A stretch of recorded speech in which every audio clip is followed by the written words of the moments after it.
dear listener, as the day softly folds into night and the world outside begins its quiet hum, let us embark together on a journey not through bustling streets or vibrant landscapes, but into the hushed chambers of a most remarkable story.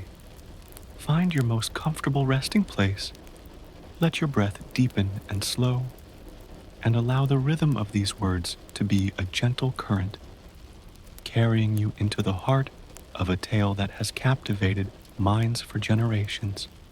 Tonight, we open the covers of a book that stands as a shimmering jewel in the crown of mystery literature, with intrigue, with logic, with the exquisite dance of clues and shadows, Agatha Christie. And the story we shall explore in all its intricate beauty is her unparalleled masterpiece, And Then There Were None. Imagine, for a moment, a secluded island, an island whispered about, perhaps, in maritime tales, but rarely visited, an island cloaked in a certain mystique, holding within its craggy shores a grandeur both alluring and forbidding.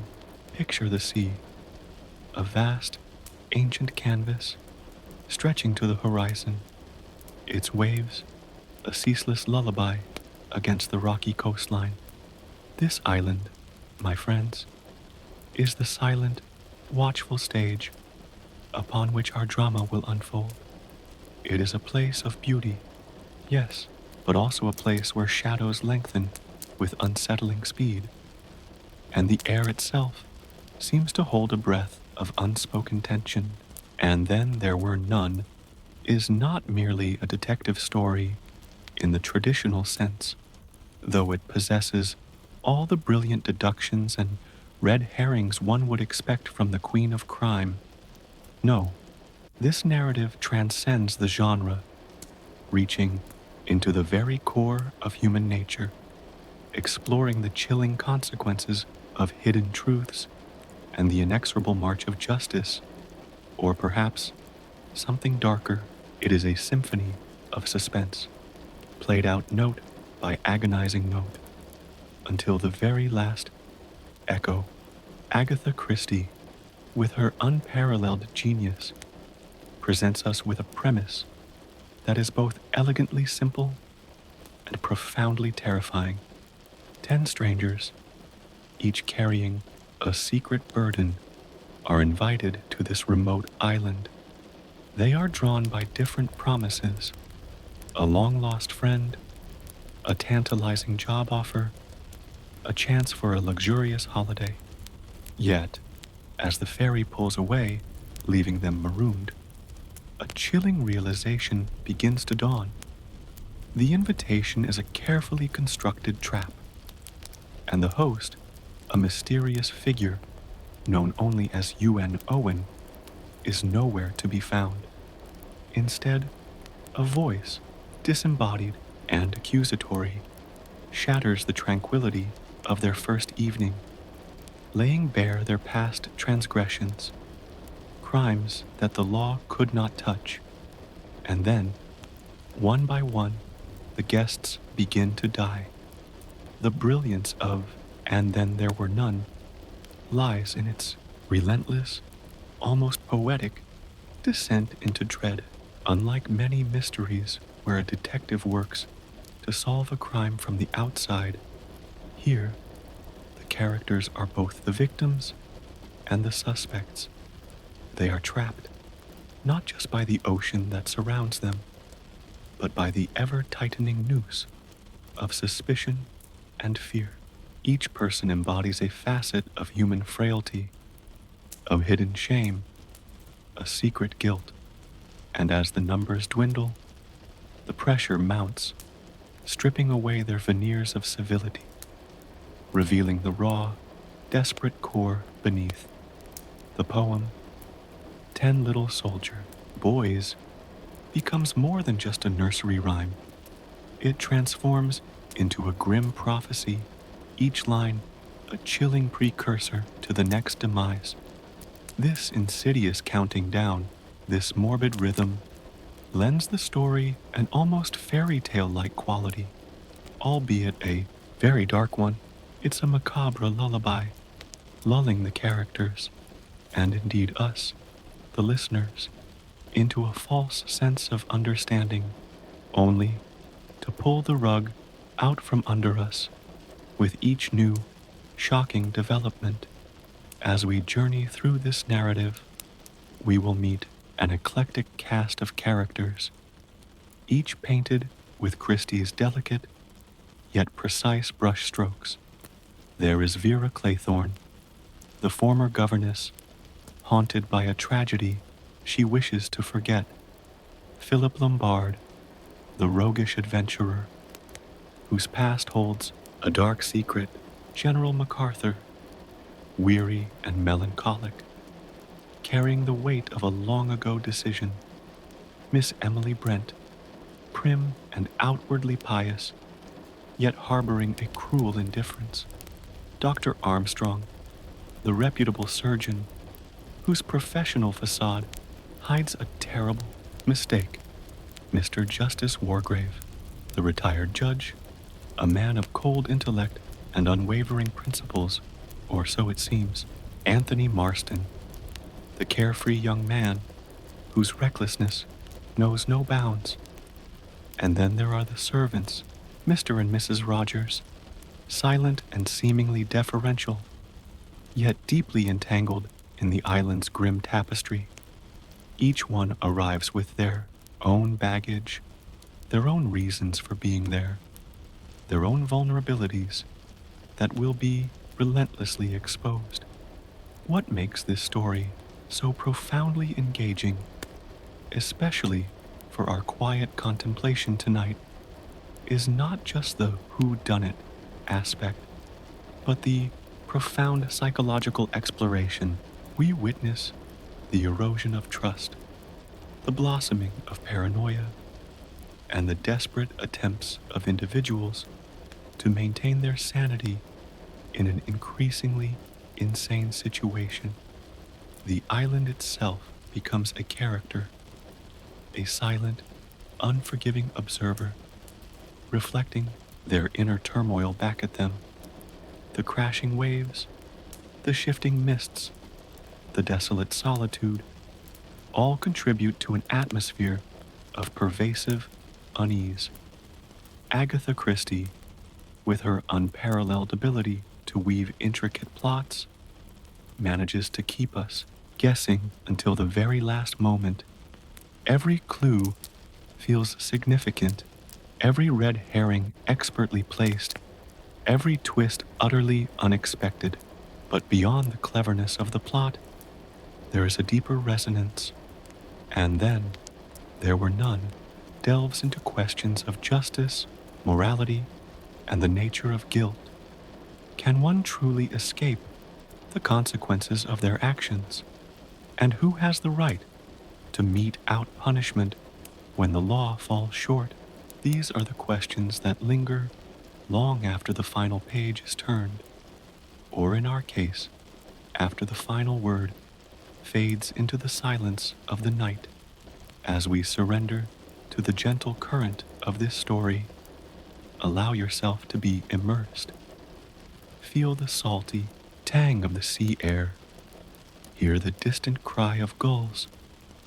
Imagine the grand, yet unsettling, house on the precipice of the island.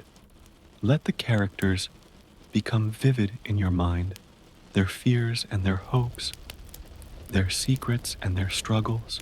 There will be no jarring revelations, no sudden shocks, only a gradual unfolding, like petals opening in the moonlight, revealing a profound and mesmerizing truth. This is a narrative designed not to jolt, but to gently pull you deeper, encouraging a reflective state, a quiet contemplation of the human condition in extremis. The pacing will be slow, deliberate, allowing each moment to breathe. each detail to settle in your imagination. Think of it as a guided meditation on a classic, a soothing voice accompanying you through the corridors of a literary masterpiece. So, let us begin our journey to Soldier Island. Let the whispers of the waves and the distant cries of the seabirds be our accompaniment. Prepare to meet 10 strangers, each with a past, each with a secret, and each destined to confront the ultimate truth on an isolated rock in the vast, unforgiving ocean. As the light dims and peace descends, may this story be a companion, a gentle whisper in the quiet of your night, leading you into a realm of profound mystery and timeless storytelling. Welcome, my dear listener, to the haunting, beautiful, and utterly unforgettable world of And Then There Were None. My dear listener, close your eyes for a moment, or let your gaze soften as you picture it. Imagine the vast, undulating expanse of the English Channel, a liquid sapphire under a sky that can shift from tender blue to brooding gray in a matter of moments. It is here, cradled by these ancient waters, that our story truly begins, not on the mainland, with its familiar rhythms and comforting sounds, but out beyond the reach of everyday life, upon an island whispered about more than it is seen. This is Soldier Island, though some prefer its older, more whimsical name, Indian Island, a name that perhaps hints at the little porcelain figures of Native Americans that stand in a circle on the dining table, a detail that seems innocent enough at first, but will soon take on a deeply unsettling significance. It lies off the coast of Devon, a jewel of the West Country, known for its rugged cliffs and picturesque coves. But Soldier Island is different. It doesn't invite casual visitors or playful excursions. It possesses an isolated grandeur, an almost haughty detachment from the mainland's concerns. From the shore, it appears as a dark, brooding mass against the horizon, a silhouette of rock and sparse greenery. Its profile is dramatic, its cliffs rising sheer and formidable from the churning sea below. On a clear day, one can discern the faint outline of a house, perched precariously, yet defiantly, atop its highest point. This house, a modern edifice of comfort and luxury, seems almost incongruous against the island's wild, untamed nature. It is a place designed for escape, for opulent solitude, but tonight it will become something far more ominous. Feel the subtle shift in the air as we approach, the wind carrying the tang of salt, and the whisper of distant waves begins to grow stronger. The rhythmic thrum of a small motorboat cuts through the silence of the open water, drawing us closer, ever closer, to this enigmatic isle. Imagine the sun, perhaps a lazy afternoon orb, beginning its slow descent towards the west, casting long, distorted shadows across the water. Or perhaps the sky is already bruised with the promise of evening, a soft, ethereal light painting the scene with shades of lavender and gray. The mood is tranquil, almost serene, yet beneath this calm surface, a subtle current of unease begins to stir. As the boat draws nearer, the island reveals more of its secrets. The sheer cliffs loom larger, their faces scarred by time and tide. There are no gentle slopes here, no welcoming beaches for a casual landing. The only point of access is a small, treacherous jetty, a sliver of man-made order clinging precariously to the rugged rock. To reach it, one must navigate the unpredictable currents, feeling the gentle tug of the ocean's immense power. It's a landing that feels less like an arrival and more like an initiation, a crossing over into a different realm. Once ashore, the path winds steeply upwards, a narrow ribbon of earth and stone leading away from the roar of the waves and towards the silent mystery of the house. The air here feels different, perhaps a little heavier, a little cooler, as if the island itself holds its breath. The vegetation, hardy and windswept, clings stubbornly to the rocky terrain, gnarled and twisted into shapes that seem to watch from the shadows. The only sounds are the distant cry of gulls, an occasional gust of wind rustling through the sparse foliage, and the persistent, almost hypnotic murmur of the sea. And then, emerging from the rising ground, the house itself. It is not an ancient, Gothic mansion, but a relatively new, strikingly modern structure. Its lines are clean, its windows large and expansive, designed to capture the breathtaking, panoramic views of the ocean. Yet, despite its contemporary design, there's an undeniable isolation about it, a sense of being utterly alone in the vastness. Inside, it boasts every comfort: spacious rooms, luxurious furnishings, a well-stocked pantry. It is a haven of civilized living, a stark contrast to the untamed wilderness just outside its walls. Picture the grand drawing room, with its large fireplace, its comfortable armchairs, and the soft glow of lamps as evening approaches. It's a room that promises warmth and conviviality, a place for relaxation and a pleasant conversation. But as the story unfolds, even this seemingly inviting space will become imbued with a chilling sense of dread, a silent witness to escalating terror. And the dining room, with its long, polished table, will become the stage for the most unsettling of revelations, a place where numbers dwindle, and the absence of one figure becomes a stark reminder of the terrible truth. The island itself is not vast, perhaps a mile in circumference, easily traversed, yet impossibly confining once the escape routes are severed. Its geology is rugged, composed of red rock, which glows with a deep, earthy hue under the setting sun, only to deepen to a menacing crimson in the twilight. There are hidden coves, jagged outcrops, and perhaps a small sheltered beach or two, but all are dominated by the imposing cliffs.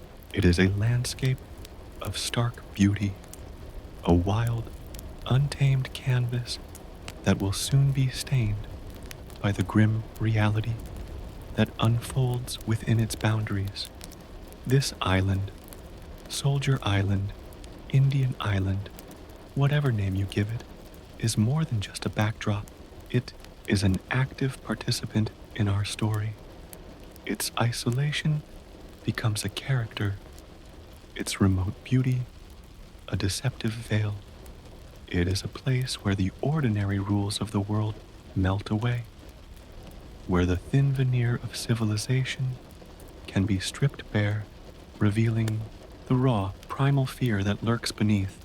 As the day begins to fade and the first stars prick the velvet canvas of the night sky, the island draws its breath, waiting for the ferry to depart, waiting for the full force of its isolation to descend, waiting for the game to begin.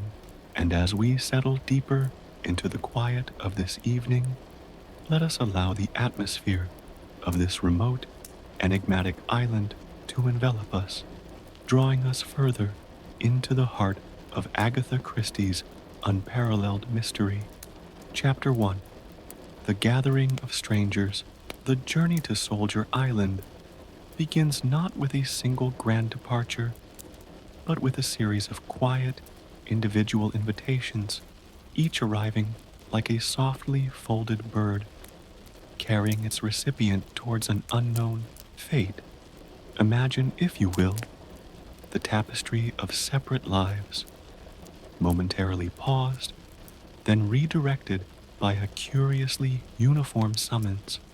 Each character, a distinct thread in this unfolding design, receives a letter, an offer, a promise that resonates with a deep personal yearning or need. And so, 10 strangers, known only to themselves and to the unseen hand that guides them, begin their migration. Our first glimpse into this delicate procession brings us to Justice Wargrave, a figure whose very presence seems to carry the weight of countless judgments. Picture him in his railway carriage, the rhythmic clickety-clack of the train wheels a soothing drone, a counterpoint to the quiet machinery of his own mind.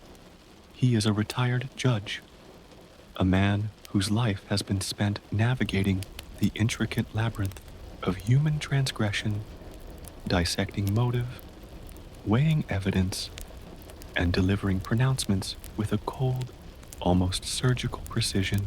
His mind, even in leisure, remains a honed instrument, perpetually sifting through the dust of legality and morality. He holds the letter, its crisp paper rustling faintly in the quiet carriage. It's an invitation from a lady named Constance Culmington, an old acquaintance whom he hasn't seen in years. She speaks of shared memories, of a desire to catch up, and the allure of a remote island retreat. For a man of Wargrave's intellect, such an invitation might typically raise a brow of mild suspicion, a flicker of professional caution. But there's a certain weariness about him, a long-held satisfaction in the knowledge of a career well executed, perhaps even a quiet thirst for a novel experience in his twilight years. The invitation feels like a gentle whisper from a forgotten past, an echo of social grace. And so he accepts, driven by a quiet curiosity, a belief that a judge of his standing has little to fear, and perhaps a subconscious desire for a final, fascinating diversion. He carries with him the subtle aura of authority, a man accustomed to being obeyed, to commanding respect, to observing rather than being observed. He is, in essence, an arbiter of destinies, and now he journeys to a place where destiny itself will assume a terrifying new form. Next, our gaze shifts to the more flamboyant entrance of Vera Claythorne. Her journey is less a stately procession and more a rush of hopeful anticipation, tinged with a quiet, persistent ache in her heart.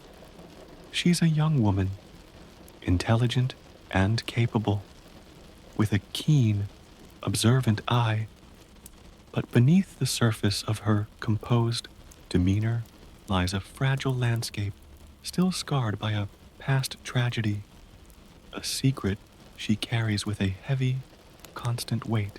She's accepted a position as a temporary secretary, an intriguing opportunity on a remote island, a chance to escape, if only for a little while, the suffocating atmosphere of her previous life, the memory of the past, of a summer's day by the sea and a small boy's drowned cries, is a persistent shadow. She's been cleared, absolved of blame, but the whispers, both external and internal, have clung to her like damp, sea-laden air. Soldier Island offers the promise of a fresh start, a new environment where her past might finally recede into the distance. She sees the island as a sanctuary, a place where she can breathe freely again, where the constant scrutiny of judgmental eyes might finally lift. Her thoughts are a blend of optimism and a faint underlying anxiety, like the restless murmur of the sea before a storm.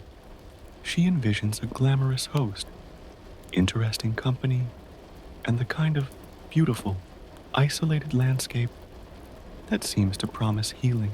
Unbeknownst to her, the island will offer neither solace nor escape, but a terrifying confrontation with the very shadows she hopes to flee.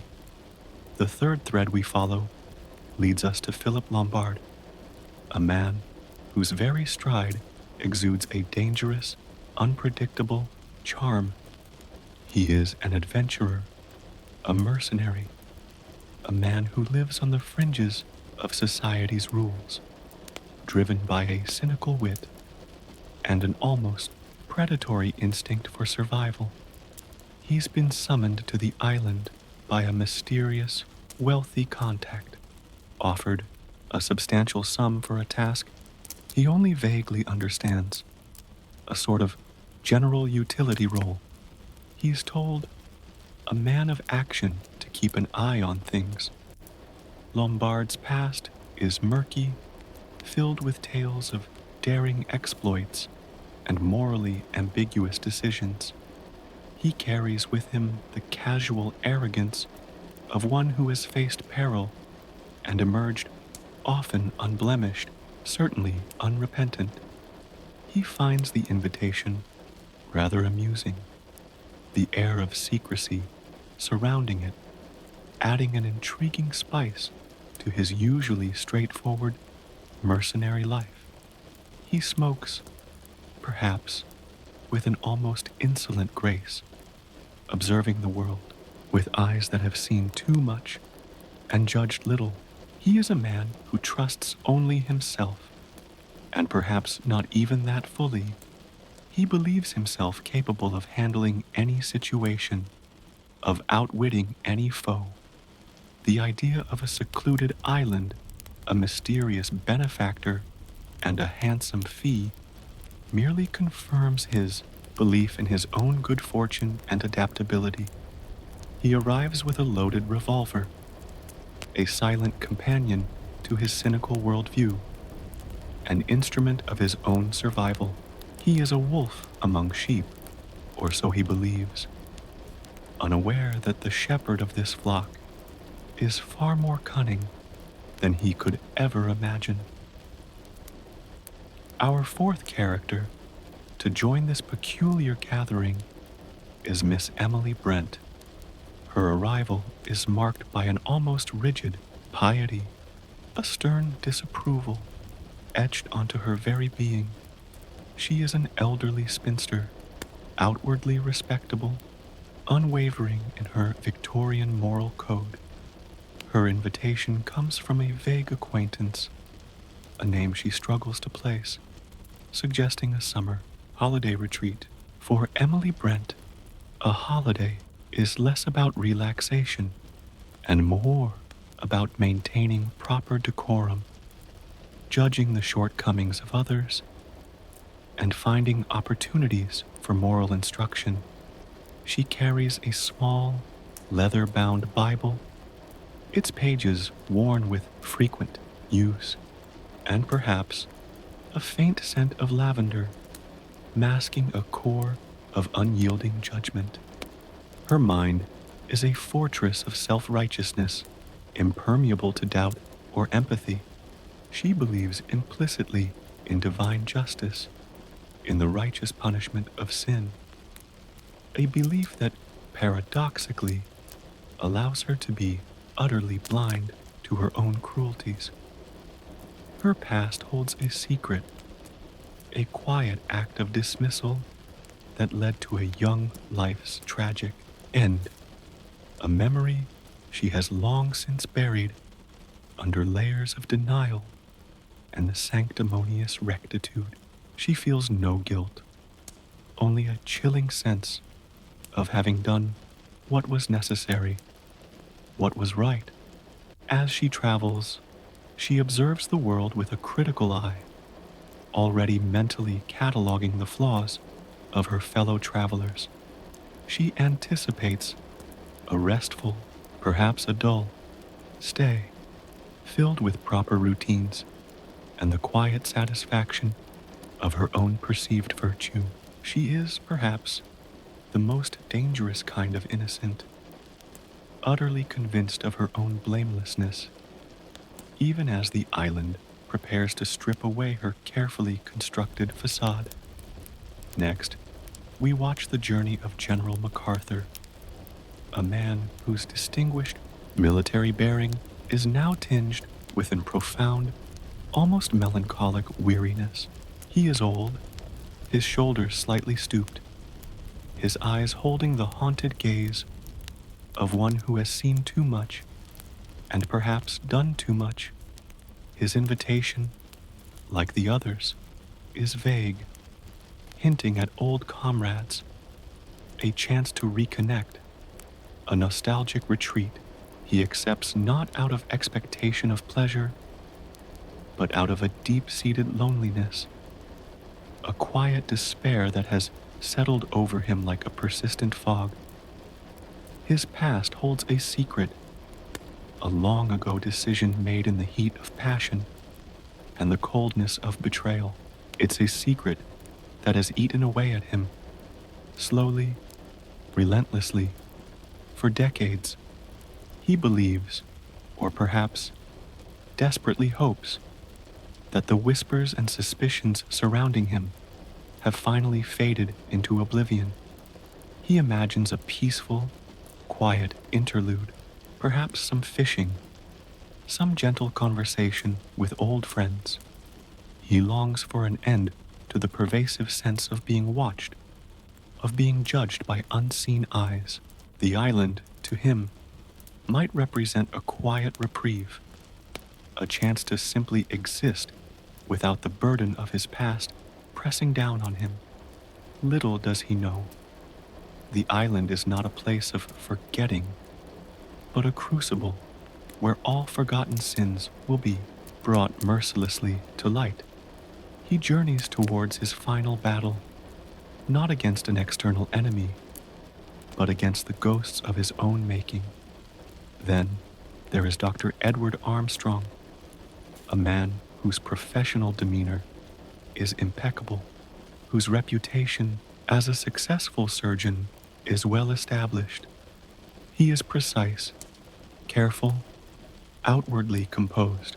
His invitation, too, comes from the mysterious Mr. U.N. Owen, offering a substantial fee for consultation, a discreet professional matter.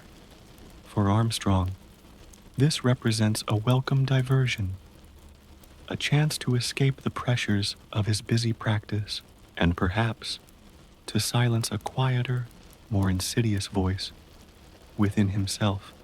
He carries the air of a man of science, a rationalist, one who believes in logic and tangible evidence. Yet, beneath his polished exterior lies the tremor of a long-buried guilt, a terrible mistake made years ago in the shadows of an operating theater, fueled by a weakness he despises. He's pushed it deep down, rationalized it, convinced himself it was an accident, a tragic error, but the memory, like a persistent phantom limb, remains. He anticipates a straightforward medical consultation, perhaps a nervous breakdown in need of discreet care. He hopes for a chance to clear his head, to rest, to reaffirm his own competence and control. He is a healer by profession, but on soldier island, he will find himself drawn into a macabre diagnosis of a different kind, one where the patients are also the perpetrators, and the cure is a chilling form of judgment. He believes, my dear listener, we continue our gentle descent into the heart of this unfolding mystery, having set the scene with the individual arrivals and the island's haunting embrace. Let us now move into the very first moments of their collective gathering, where the polite veneer of social interaction begins to thin, revealing the faint glint of unease beneath. Chapter 2. The First Evening. Whispers, introductions, and an unseen hand as the small boat finally nudges against the sturdy, damp timbers of the jetty. A collective sigh, perhaps unheard even by themselves, seems to pass through the arriving guests. The journey across the water, though brief, has already woven a subtle thread of shared experience between them. Now they step onto the unyielding rock of Soldier Island, leaving the comforting motion of the waves for the solid, yet strangely unfamiliar ground. The air here, as we noted, is different, cooler perhaps, and carrying a distinct scent of salt and ancient stone. Waiting to greet them is Mr. Rogers, the butler. He is a figure of quiet efficiency, his movements precise, his demeanor impeccably proper. Yet, even in his quiet welcome, there is a subtle undercurrent, a faint tremor in his hands, or a fleeting glance in his eyes, that suggests attention barely held in check. He guides them up the steep, winding path towards the house, their luggage already being handled by unseen hands. The ascent is a physical manifestation of their journey into the unknown, a climb away from the known world and towards the mysterious heart of the island. Upon entering the house, the atmosphere shifts once more. The interior is a study in modern comfort and understated luxury. Sunlight, softened by large windows, streams into the spacious hall, illuminating tasteful furnishings and art. It is a home designed to exude warmth and hospitality, a stark contrast to the rugged wilderness outside. Mrs. Rogers, the cook, appears, her presence a mirror to her husband's quiet trepidation. She is a pale woman, perpetually on edge, her movements a little fluttery. She offers a strained, almost breathless greeting, her eyes wide with an unreadable anxiety. It is as if she, too, senses the deeper currents at play, the subtle disquiet that has already begun to permeate the very fabric of their new environment. The guests begin to settle into their appointed rooms, each beautifully prepared, each offering a breathtaking view of the sea. As they unpack, as they freshen themselves, a brief respite is offered, a moment of individual quiet before the social dance truly begins. Each person, in their solitary space, may reflect on their journey, on the curious circumstances that brought them here, and on the elusive hosts they have yet to meet. The house, for now, is a silent witness to these private moments of contemplation. As evening draws in, the soft glow of lamps begins to chase away the encroaching shadows. The guests gather in the comfortable drawing room, a space designed for convivial conversation. There is a polite hum of introductions, a feeling out process as these 10 strangers with their vastly different backgrounds and personalities, attempt to find common ground. Justice Wargrave observes with a keen, analytical eye, assessing his fellow guests. Vera Claythorne, outwardly composed, searches for a friendly face, a sense of ease. Philip Lombard, ever the cynic, sizes up potential allies or adversaries. Emily Brent, rigid and judgmental, finds fault in the perceived lack of decorum. General MacArthur, lost in his melancholic thoughts, barely registers the pleasantries. Dr. Armstrong maintains a professional distance, observing symptoms of social anxiety rather than engaging genuinely. Tony Marston, restless and bored, yearns for excitement, and the Rogers, ever present, yet always in the background, serve drinks and silent, worried glances. The conversation flows haltingly, touching upon the vague nature of their invitations, the curious absence of their host, and the sheer beauty of the island.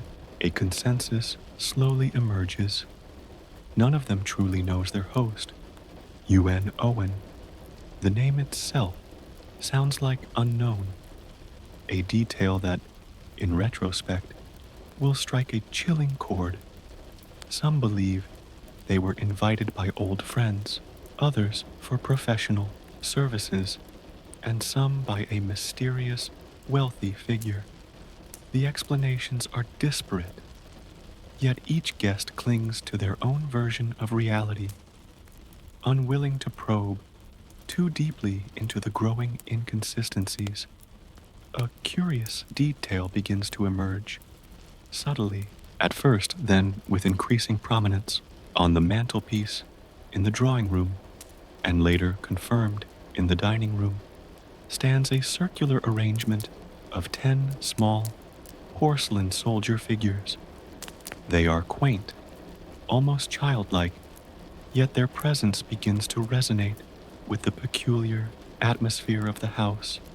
They are merely decorative, of course, a charming, if slightly unusual ornament, but their number is precise, matching the number of guests. Dinner is served, a meticulously prepared meal by Mrs. Rogers, a testament to her culinary skill. Despite her evident nervousness, the guests gather around the long, polished dining table.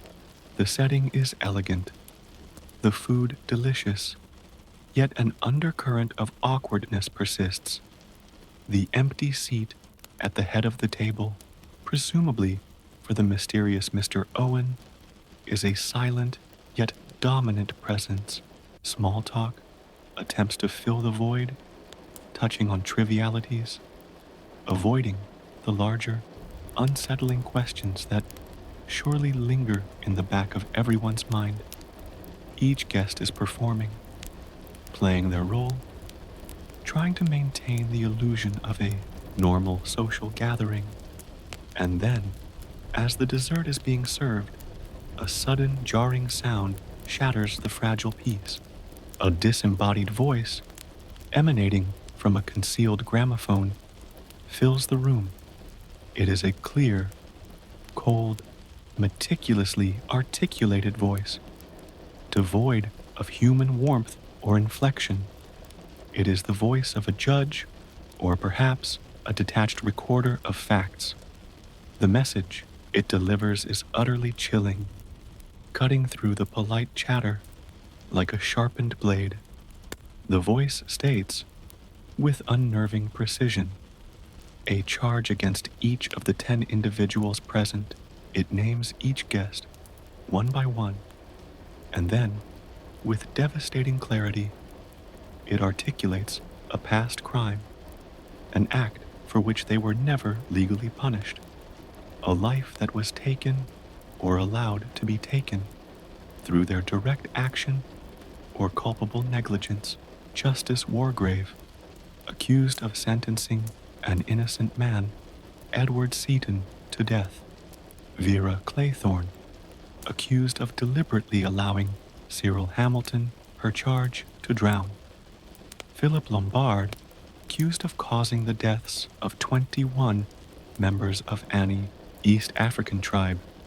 Emily Brent, accused of causing the death of Beatrice Taylor, a young woman in her employ. General MacArthur, accused of sending Arthur Richmond, his wife's lover, to his death in battle.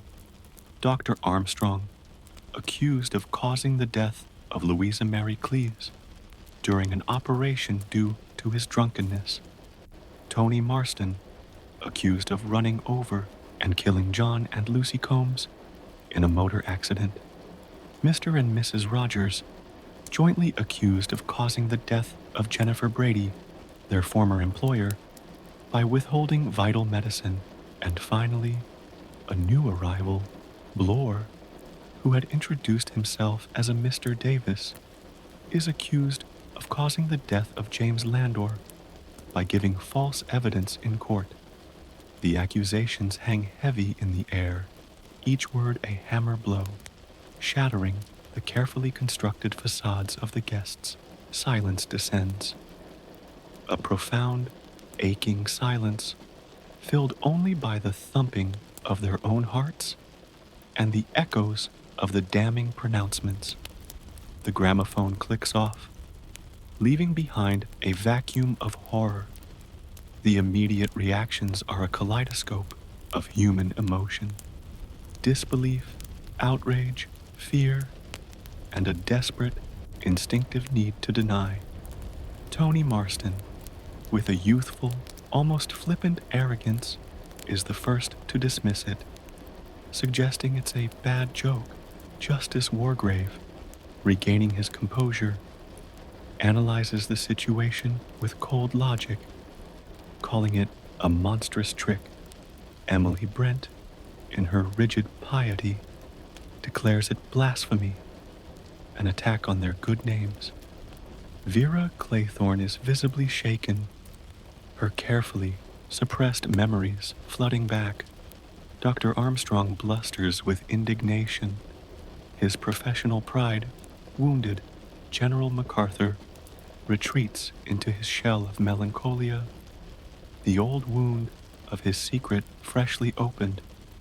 Philip Lombard, ever the pragmatist, immediately suspects a trap, his hand instinctively going to his hip, where his revolver rests, and the Rogers, already pale, now appear utterly frozen with terror, their shared secret brought violently into the light.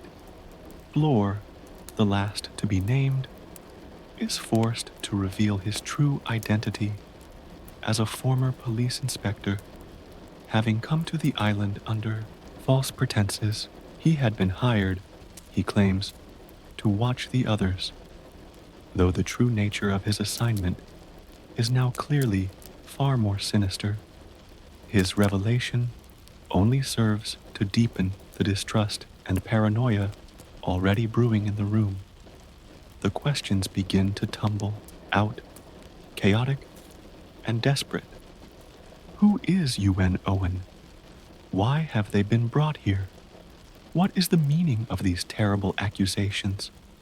They search the room frantically, examining the gramophone, searching for any hidden wires or devices, but the mechanism is simple. The voice recorded, the source of the message elusive.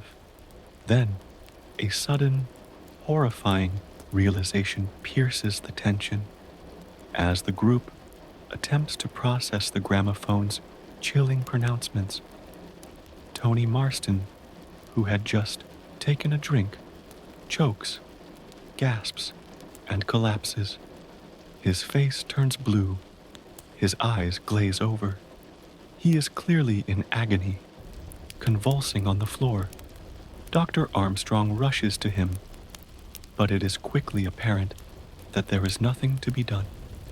Tony Marston is dead, the young, vibrant, careless life, extinguished in an instant. The death is sudden, shocking, and utterly terrifying. It transforms the bizarre spectacle of the accusations into a grim reality. It is not a joke, not a trick. Someone is indeed orchestrating events on this isolated island, and they mean business.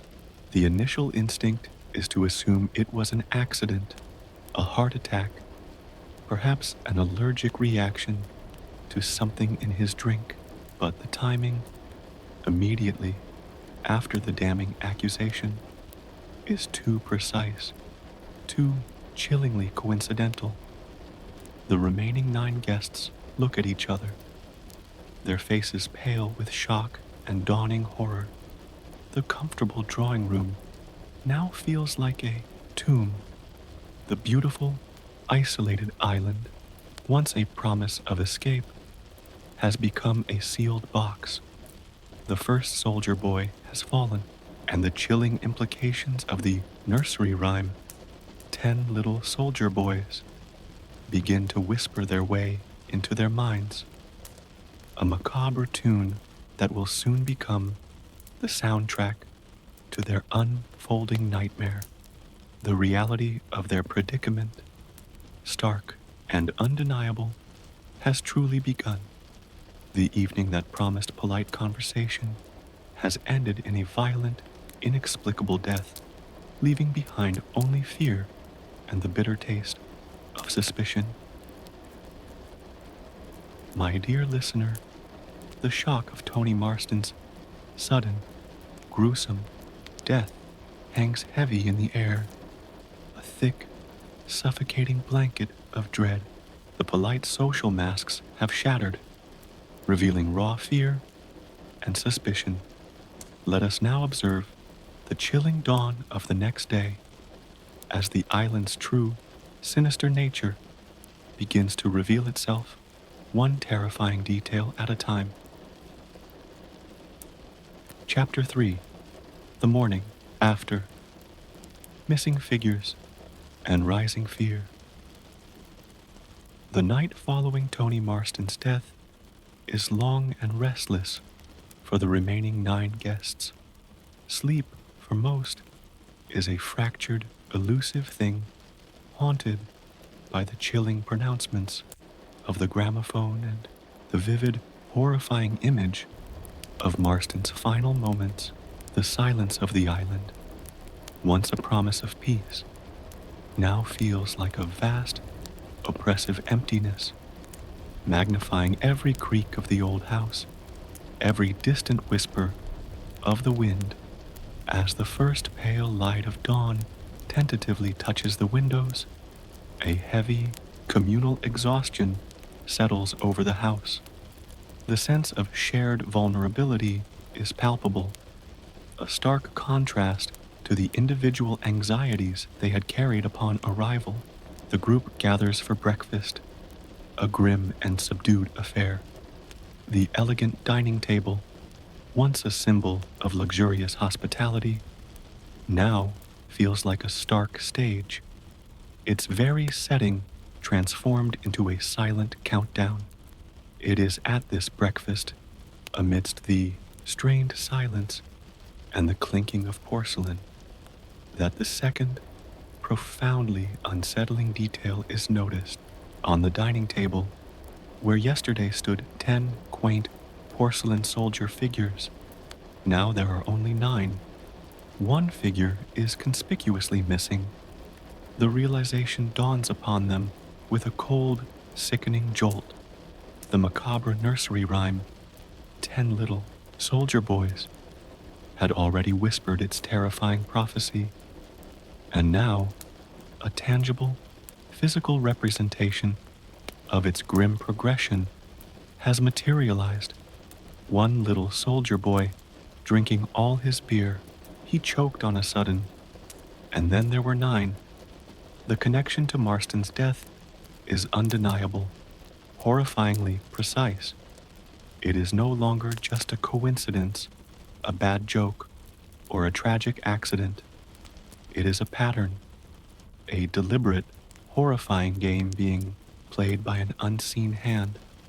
The missing soldier boy elevates their fear from a vague apprehension to a concrete, terrifying certainty. Someone on this island is following the rhyme, and that someone is either among them or an invisible, terrifying presence.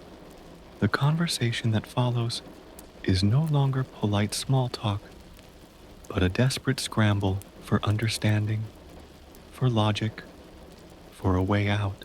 Justice Wargrave, despite the shock, attempts to reassert his calm, analytical demeanor, trying to bring order to the swirling chaos of fear.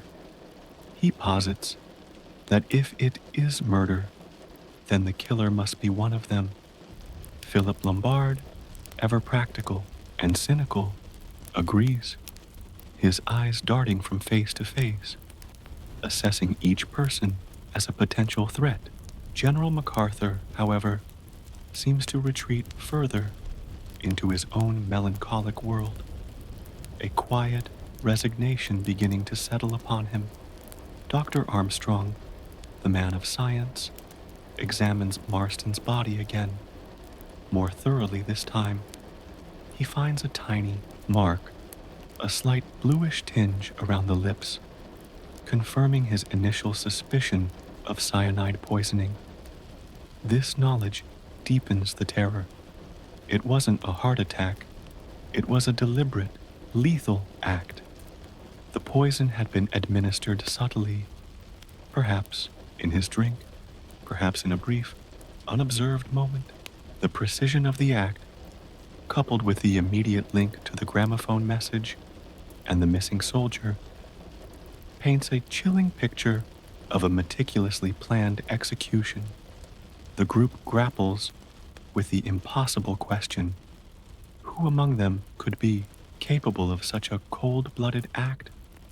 Or is there truly someone else on the island, an unseen killer lurking in the shadows? They argue, accuse, and defend. Accusations fly, thinly veiled and desperate. Old grievances, subtle tensions from their first evening, now begin to surface as the pressure mounts.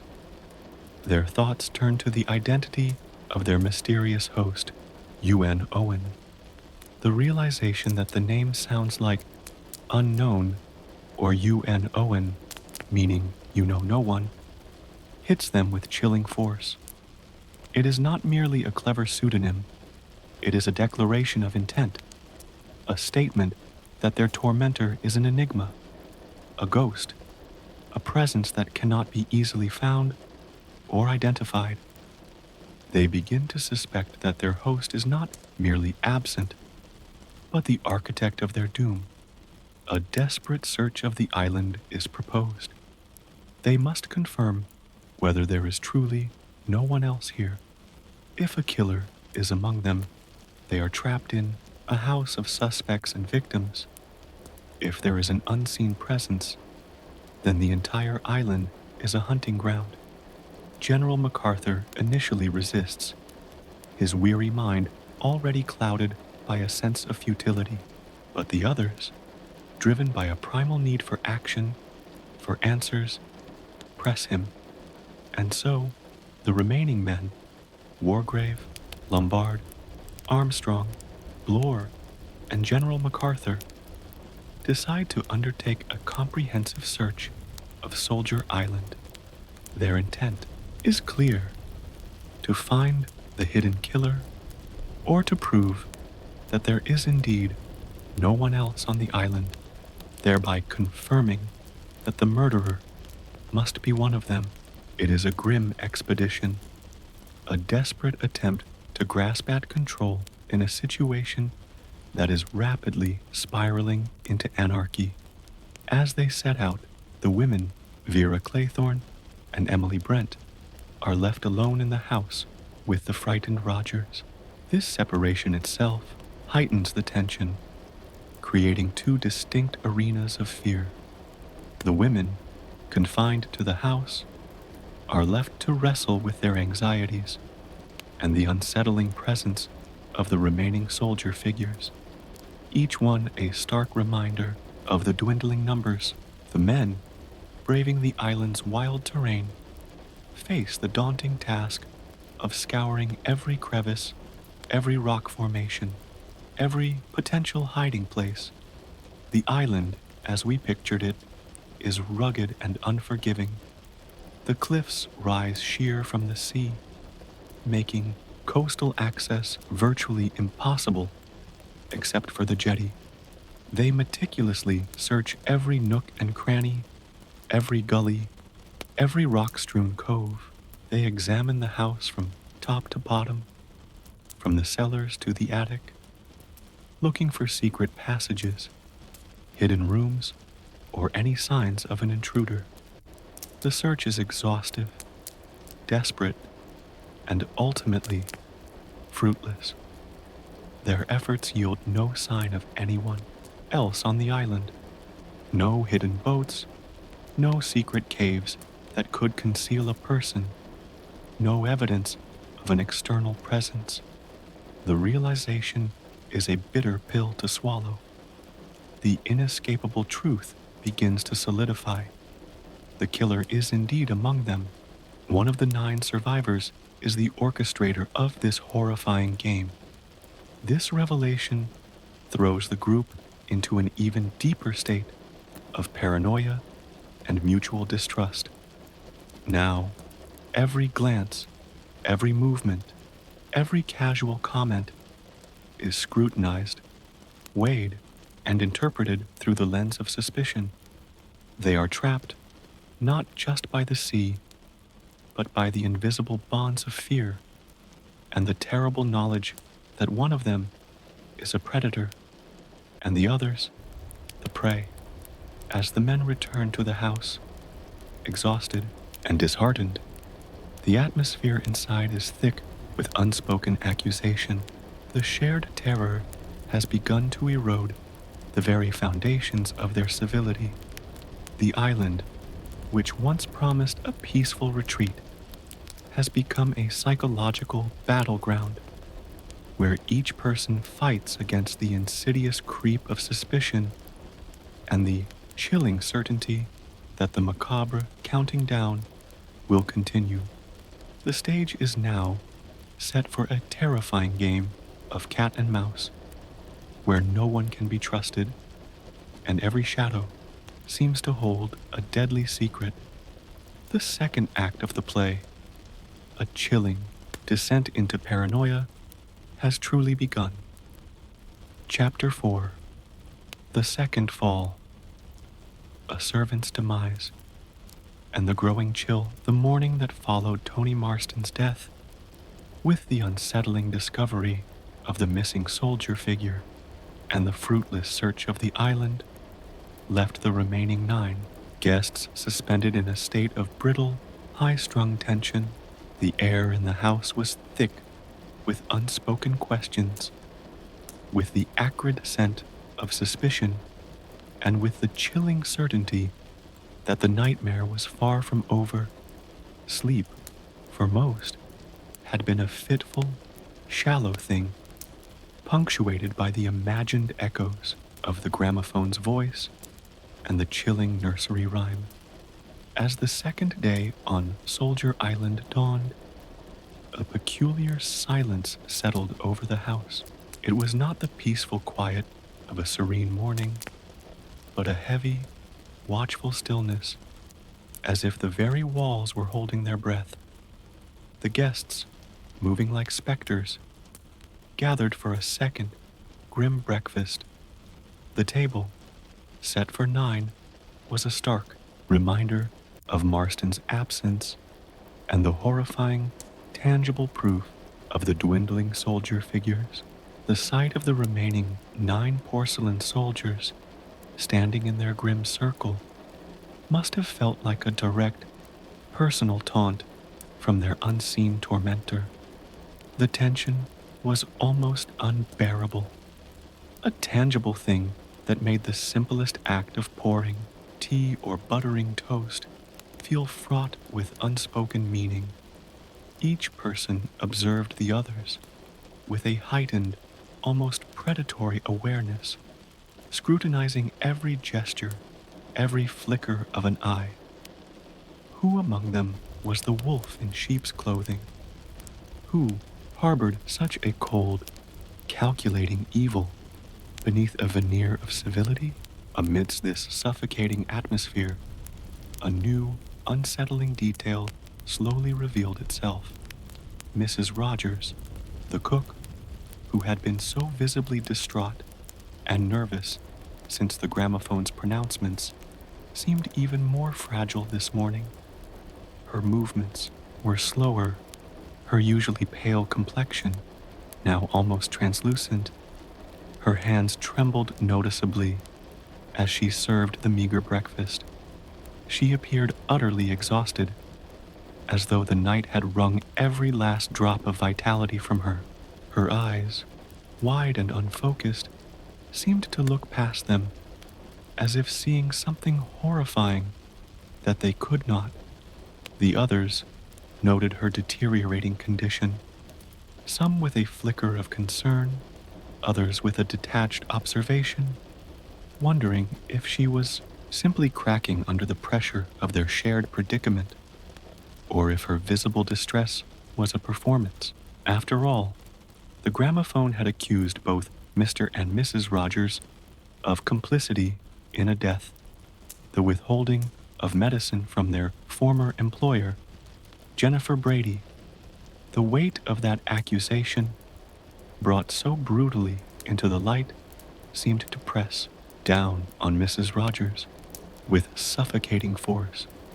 As the morning wore on, the fear tightened its grip. The small routines of the day, once comforting, now felt hollow and meaningless. The sea outside continued its relentless murmur, a constant, indifferent presence against the rising storm within the house. The isolation of the island, which had initially seemed a luxurious escape, now felt like a suffocating cage, each passing hour ratcheting up the feeling of being trapped. It was Mr. Rogers, the butler, who made the chilling discovery. He went to wake his wife, as was his daily routine, only to find her unmoving.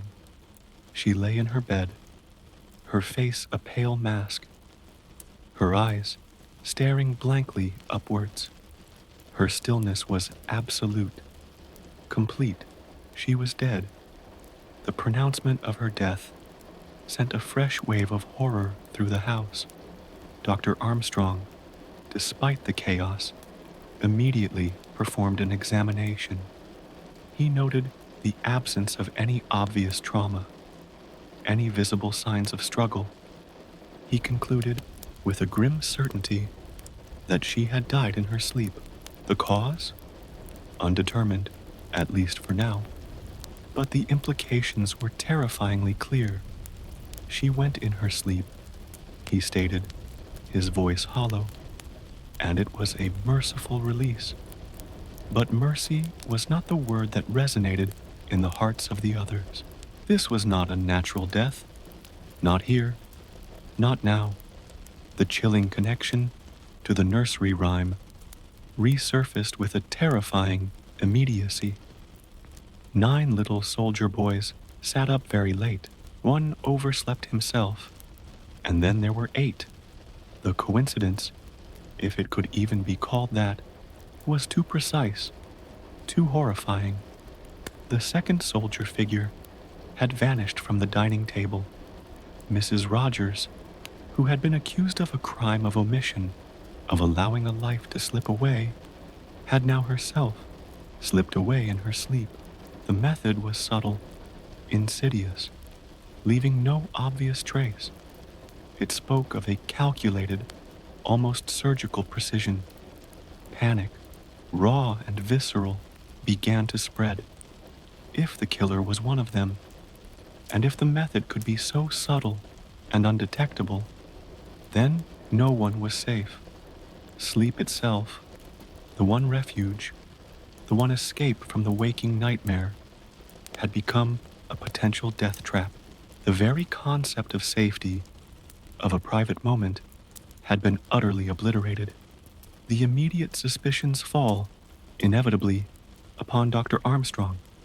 As the only medical professional present, the only one with access to drugs, to subtle poisons, he immediately becomes a focal point of their terrified gaze. His denials are vehement, his explanations logical, but in the hothouse of fear and paranoia, logic begins to dissolve. He protests that he has no such drugs, that he is a healer, not a destroyer. But his past accusation of operating while drunk and causing a patient's death now takes on a terrifying new dimension. Had he chosen to silence someone, to eliminate a potential witness, or to continue his macabre experiment, the general distrust intensifies. Each person looks at the others with a mixture of fear and accusation. Wargrave, ever the judge, mentally weighs the probabilities.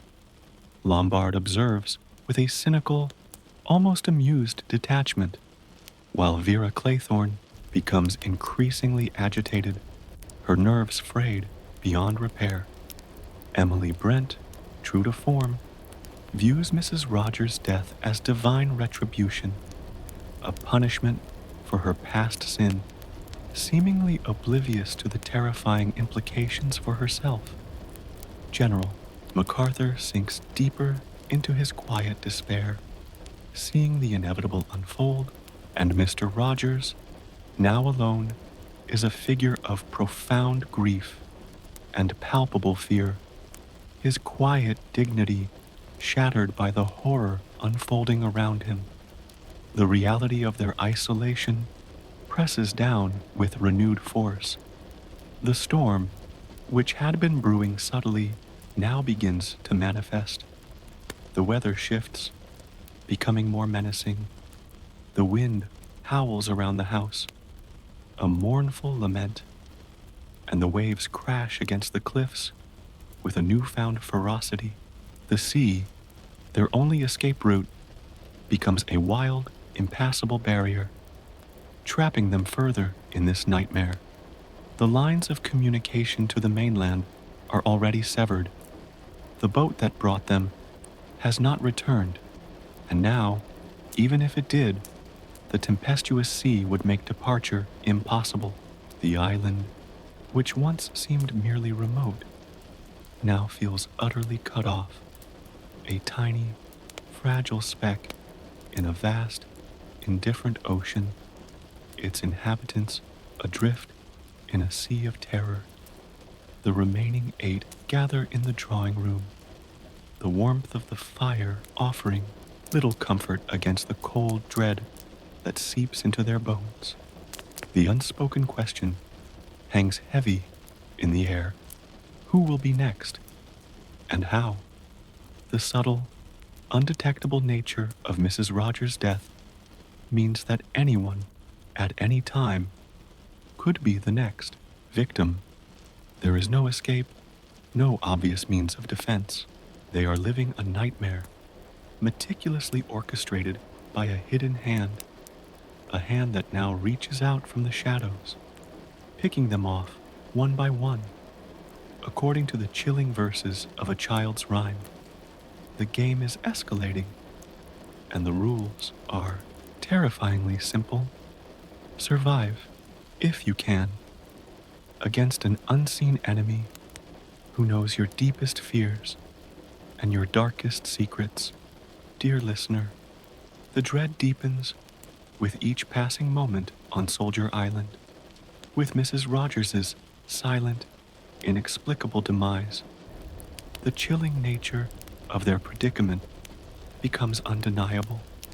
Let us now watch as the remaining 8 struggle against a tightening net of paranoia, and how the island claims its next, seemingly inevitable, victim. Chapter 5. The Unraveling. Accusations, fear, and the whispers of doom. The death of Mrs. Rogers, occurring in the quiet sanctuary of sleep, shattered any lingering illusions of safety for the remaining 8.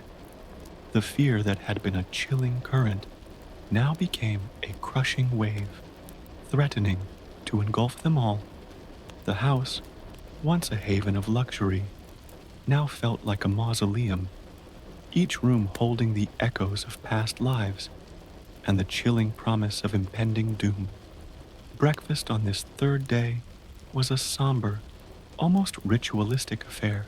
The dining table, with its now 7 remaining porcelain soldier figures, was a stark visual representation of their dwindling numbers. Each clink of cutlery, each suppressed cough, seemed amplified in the heavy silence. Suspicion, a venomous gas, filled the air, poisoning every interaction. Every glance was a question, every movement a potential threat.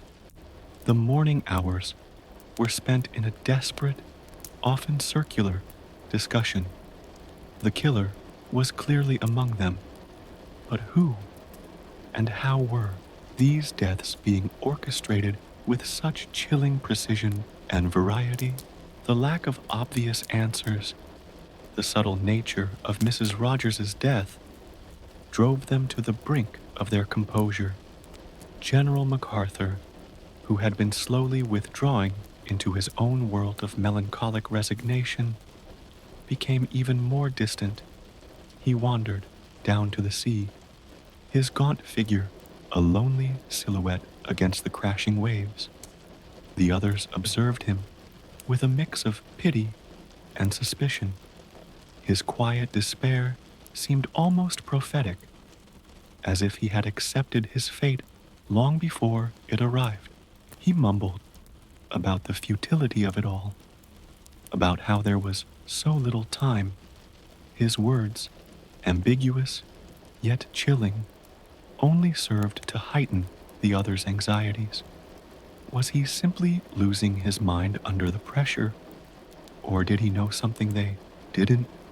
Inside the house, the atmosphere grew increasingly claustrophobic. The storm outside intensified, mirroring the tempest raging within their souls. The wind howled like a banshee around the house, rattling the windows, and the sea roared with a primal fury against the cliffs. The island was truly isolated now, a tiny, besieged outpost against the vast, indifferent power of nature. Even if a boat could approach, the sea was impassable. They were completely cut off. The general sense of helplessness began to manifest in various ways. Vera Claythorne, her nerves stretched to breaking point, found herself drawn to the macabre nursery rhyme. The verses seemed to echo in her mind, a constant, insidious reminder of their dwindling numbers. She repeated them, almost to herself, her voice a thin, reedy sound against the storm. The poem was no longer a quaint curiosity. It was a blueprint for their demise. Emily Brent, in her rigid, unyielding piety, continued to see the unfolding horrors as divine retribution. She spoke of judgment, of sinners being punished, of the hand of God at work. Her pronouncements, delivered with chilling calm, did little to soothe the frayed nerves of the others. Indeed, her unwavering conviction only served to fuel their growing dread, as if she were somehow complicit in the unfolding doom, or perhaps simply a prophet of it. Justice Wargrave, ever the analytical mind, tried to impose order on the chaos. He proposed that they keep together, that no one should ever be alone. This seemed the only logical defense against an unseen, insidious killer. But even this rational precaution was fraught with difficulty. How could they truly trust each other when one of them was the murderer? And the very act of being constantly observed, of having one's every move scrutinized, added another layer of psychological torment. The tension reached a breaking point. Accusations, both subtle and overt, flew between them. Old suspicions regarding Dr. Armstrong resurfaced. Lombard's cynical, almost flippant attitude made him an easy target for distrust. Blore, the former policeman, was seen as both a potential ally and a cunning manipulator.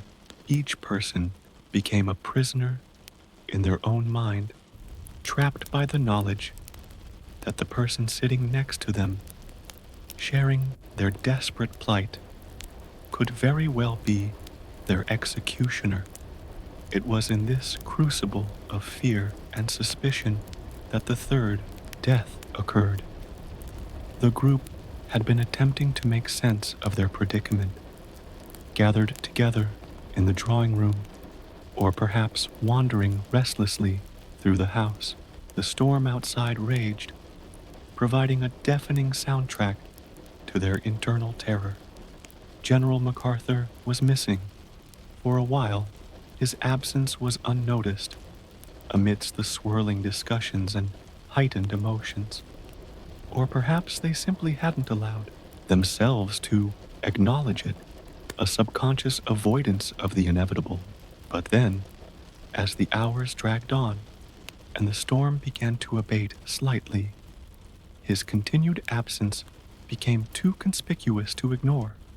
A small search party formed, hesitantly at first, then with increasing urgency. They called his name, their voices thin against the wind. It was Dr. Armstrong who found him. He lay on the rocky beach below the cliffs, his head crushed. He had been struck from behind with a heavy, blunt object. The evidence was clear. This was no accident. It was a deliberate, brutal act of murder. The discovery sent a fresh, icy wave of terror through the remaining survivors. General MacArthur, the melancholic old soldier, had finally found his release, but not through the quiet peace he had longed for. He had been brutally dispatched, confirming the relentless progression of the killer's plan. The chilling words of the nursery rhyme now echoed with terrifying clarity. 8 little soldier boys traveling in Devon. One said he'd stay there, and then there were 7. The meaning was unmistakable. MacArthur, who had seemed to resign himself to staying on the island, had indeed stayed there, permanently, and now the number of porcelain figures on the dining table would drop to 7. The pattern was ironclad, inescapable. The method of MacArthur's death, a blunt force trauma, introduced another horrifying dimension. This was not a subtle poisoning in the night. This was a direct physical assault. It meant the killer had been close, had engaged in a struggle, had committed a violent act. This revelation heightened the sense of personal vulnerability. If the killer could strike in broad daylight, or at least during the diminished light of the storm, then no place was safe. The immediate aftermath was pure chaos. The remaining 7 were trapped in a vortex of fear and accusation. Each person looked at the others with naked terror, their trust shattered beyond repair. Who had left the group? Who had had the opportunity? And who was strong enough, ruthless enough, to commit such a violent act? The desperate, unspoken question in each person's mind was, why? Why were they being targeted? The gramophone had laid bare their pasts. But who among them possessed the motive, the chilling dedication, to carry out such a vengeful, elaborate plan? The island, under the gray, storm-swept sky, felt more menacing than ever. The crashing waves seemed to mock their trapped existence, the wind howling through the house like the lament of the damned. The sense of isolation deepened, becoming an almost unbearable pressure. They were truly alone, surrounded by the vast, indifferent ocean, and hunted by a killer whose methods were as varied as they were terrifying. The game was accelerating, and the players were slowly, inexorably being eliminated. The knowledge that they were next, or that the person beside them was the killer, settled into their very bones. A cold, unshakable dread. The final brutal acts were drawing nearer, and the remaining 7 were left to face their doom, one by one, under the watchful, silent gaze of Soldier Island. My dear listener, the silence of Soldier Island is now truly broken, replaced by the howling wind and the crashing waves, a natural symphony mirroring the terror within the house. 3 have fallen, and the grim rhythm of the nursery rhyme beats louder with each passing hour. Let us now delve into the chilling events that claim the 4th victim, further tightening the noose of fear around the remaining souls. Chapter 6. The Gardener's Fall. Axes, red herrings, and escalating paranoia. The brutal discovery of General MacArthur's bludgeoned body sent a fresh wave of paralyzing fear through the remaining 7 guests. The method of his death, a direct, violent blow, shattered any illusions of a subtle, untraceable killer. Now, the murderer was willing to engage physically, to use blunt force, making every shadow a potential hiding place, every unobserved moment a deadly risk. The island, once a symbol of serene isolation, was now a predatory beast, slowly devouring its inhabitants. The group returned to the house, their faces etched with a profound despair. The general's death, coupled with the missing soldier figure from the dining table, confirmed the chillingly precise progression of the rhyme. 7 little soldier boys chopping up sticks. 1 chopped himself in halves, and then there were 6. The words echoed like a death knell in their minds, each line a grim prophecy. There were now only 7 porcelain figures, a stark, undeniable testament to their dwindling numbers. The discussion that followed was frantic, desperate, and utterly devoid of trust. Each person looked at the others with suspicion, searching for any telltale sign, any flicker of guilt in their eyes. The forced civility of their initial arrival had long since crumbled, replaced by naked fear and barely suppressed hostility. The storm outside mirrored their internal turmoil. The wind shrieked around the house, and the rain lashed against the windows, creating a deafening backdrop that only amplified their sense of being trapped and vulnerable. Escape was impossible. The sea was a raging maelstrom. They were alone, utterly at the mercy of an unseen, merciless orchestrator. The idea of staying together, which Justice Wargrave had proposed as their only defense, became a suffocating burden. To be constantly in the presence of one's potential murderer, to breathe the same air, to share the same confined space, was a torment in itself. Yet, to separate was to invite death. They were caught in an agonizing paradox. It was in this atmosphere of simmering paranoia that a new, unsettling development occurred. Mr. Rogers, the butler, seemed to be losing his grip. His face, already pale, was now a mask of profound grief and terror. The deaths of his wife, and now General MacArthur, combined with the accusation against him and his wife, had clearly pushed him to the brink. He moved like a ghost, his eyes wide and haunted, his movements mechanical. He tried to maintain his professional facade, but the effort was visible, a trembling in his hands, a distant look in his eyes. He confessed that he had taken particular notice of the soldier figures on the dining table, obsessed with the macabre countdown, and admitted to a restless, sleepless night filled with terror. The group struggled to maintain some semblance of order amidst the chaos. Food was still necessary, though appetites were non-existent.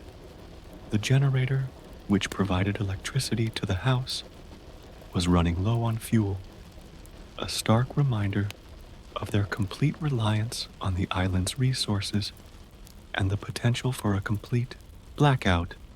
As the day wore on, with the rain still falling relentlessly, the idea of gathering firewood became a practical necessity. The house, despite its modern comforts, still relied on a large fireplace for warmth and cheer, a comfort now utterly absent. Someone needed to go out and chop more wood.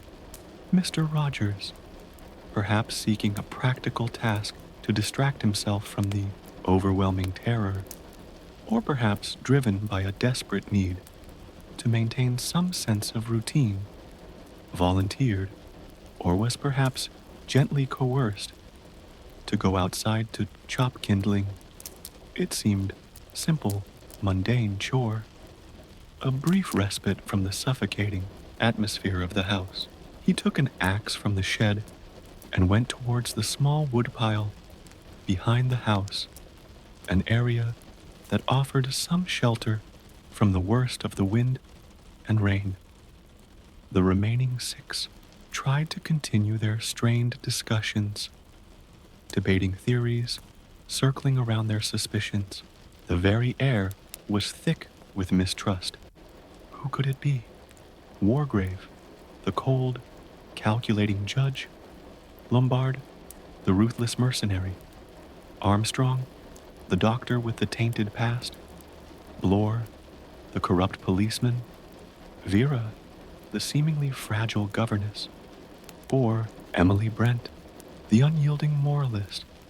Each presented a compelling, terrifying possibility. Then, a sudden piercing scream cut through the sound of the storm. It was a raw, primal cry of terror that sliced through the heavy air of the drawing room, freezing them in their tracks. The source was unmistakable. It came from outside, from the direction of the woodpile. The remaining 5, Wargrave, Lombard, Armstrong, Blore, and Vera, rushed outside, their hearts pounding with a terrible certainty. The scene that greeted them was horrifying. Mr. Rogers lay dead, sprawled by the woodpile. An axe was plunged into the back of his head, a brutal, definitive blow. The ground around him was already beginning to be soaked with rain and blood. He had been struck down from behind, utterly unsuspecting. The meticulous butler, who had tried so desperately to maintain order in a world gone mad, had met his end with savage suddenness. The shock was profound, but quickly gave way to a new wave of terror. The murderer was not only among them, but was now striking with alarming frequency and brutality. The method of death, the axe, was disturbingly direct. Raw, it implied a ferocity, a chilling, personal vendetta. The group reeled, their minds racing to make sense of the latest horror. And then, the grim, inevitable connection to the rhyme clicked into place. 6 little soldier boys playing with a hive. A bumblebee stung one, and then there were 5. The connection to an axe instead of a hive or bumblebee might have seemed a momentary disconnect, but the core meaning was chillingly clear. Another soldier had fallen, and the number of porcelain figures on the dining table would now inevitably drop to 5. The rhyme, once a whimsical children's verse, was now a chilling, accurate ledger of their impending doom. The implications of this death were devastating. Mr. Rogers had been outside, alone, for a short time. This meant the killer had to have known he was going there, had to have followed him, and struck with terrifying swiftness. The killer was clearly highly intelligent, adaptable, and utterly ruthless. The meticulous planning hinted at in the first 2 deaths was now combined with a chilling capacity for opportunistic, brutal violence. The immediate reaction was heightened suspicion. Who had been in the house? Who had known Rogers was going out? Had anyone observed anyone else's movements? The answers were murky, obscured by their own terror and confusion. No one could truly account for anyone else's exact whereabouts in the moments leading up to the scream. The paranoia reached a fever pitch. Each remaining person eyed the others with unconcealed fear and distrust. The concept of safety in numbers was crumbling. They were together, yet utterly alone in their terror, unable to discern friend from foe. The island, lashed by the storm, seemed to press in on them, shrinking their world to the confines of this house of horrors. The chilling realization settled deep in their bones. The game was far from over, and the relentless countdown continued, minute by agonizing minute. The next victim could be anyone. My dear listener, the relentless rhythm of the island's grim countdown continues, each death a heavy toll taken, each remaining soul driven deeper into the abyss of terror. 4 have fallen, and the air is thick with the scent of fear and the growing certainty of an inescapable doom. Let us now observe the chilling, methodical escalation as the remaining 5 grapple with their shattered reality. Chapter 7. The Judge's Robe. A Shadowed Mind and the Unseen. Predator. The horrific discovery of Mr. Rogers, struck down by an axe as he performed a mundane chore, shattered the fragile composure of the remaining 5. The brutal immediacy of the act, committed even as they clung together in the house, plunged them into a new, deeper level of terror. The murderer was not only among them, but was willing to strike with a savage, opportunistic brutality, shattering any illusion of safety that numbers might provide. The storm outside mirrored the tempest within, lashing against the windows, a wild, mournful wail that underscored their utter isolation. The island, once a picturesque retreat, was now a sealed chamber of horrors, a desolate stage for a macabre play from which there was no exit. The group gathered once more, the weight of their dwindling numbers pressing down on them. 4 porcelain figures remained on the dining table, a stark, terrifying countdown. The nursery rhyme, 10 little soldier boys, was no longer a chilling prophecy, but a meticulously followed script. 5 little soldier boys going in for law. 1 got in chancery, and then there were 4. The line "got in chancery" was puzzling, yet the outcome was clear. Another would fall, leaving only 4. The precision was too terrifying to ignore. The rhyme an insidious whisper of their preordained fates. The immediate aftermath of Rogers's death was a desperate scramble for understanding, for a rational explanation, that could bring order to the chaos. Justice Wargrave, ever the man of logic, attempted to assert control, but even his formidable intellect seemed strained by the sheer terror. He reiterated the necessity of sticking together, proposing they stay in one room, never alone, under constant mutual observation. But the practicalities of this were fraught with suspicion. Who would sleep? Who would stand guard? And how could they trust the guard when any one of them could be the killer? The paranoia was now a palpable entity, suffocating the air. Every glance was scrutinized, every word weighed for hidden meaning. The carefully constructed social order had completely disintegrated, replaced by a primal distrust. Vera Claythorne, her nerves utterly frayed, found herself increasingly drawn into a hypnotic, terrified fascination with the nursery rhyme.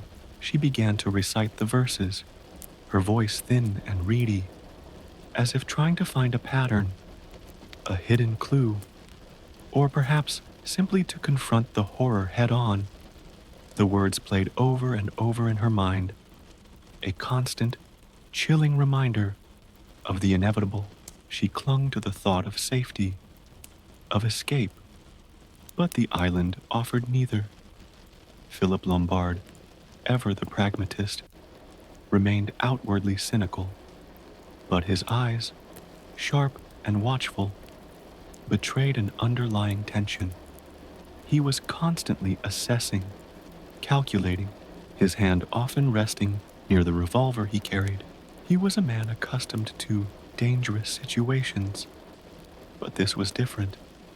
The enemy was invisible, insidious, perhaps even internal. He continued to suspect Dr. Armstrong, the only one with immediate access to subtle poisons, despite Armstrong's vehement denials. Dr. Armstrong himself was a shattered man. His professional composure had completely evaporated, replaced by a visible tremble and a haunted look in his eyes. He blustered. He tried to reason, but the weight of the accusations and the terrifying reality of the deaths were clearly breaking him down. He desperately wanted to believe in a hidden external killer, anyone but one of them. He began to fear his own shadow, suspecting everyone, even himself, in moments of extreme delirium. William Blore, the former police inspector, tried to rely on his investigative instincts, but he was out of his depth. The situation defied logic, defied conventional police procedure. He looked for clues, for evidence, but found only psychological torment. He found himself suspecting Lombard, whose past was clearly shady, and even Wargrave, whose cold intellect seemed capable of anything. As the day progressed, the storm raged outside, making any movement beyond the house impossible. They were truly confined, like rats in a trap. The tension was almost unbearable. They moved through the house like ghosts, unable to rest, unable to relax, each listening, watching, waiting for the next horrifying event. It was in the midst of this escalating terror that the fifth death occurred, striking at the very heart of their attempts to maintain control. The remaining 5 had gathered in the drawing room, huddled together for supposed safety. The fire crackled, offering a false sense of warmth against the pervasive cold dread.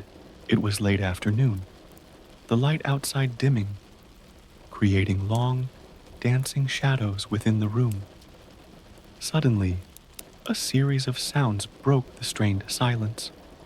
A distinct cough, slight thud, and then a profound, unsettling stillness.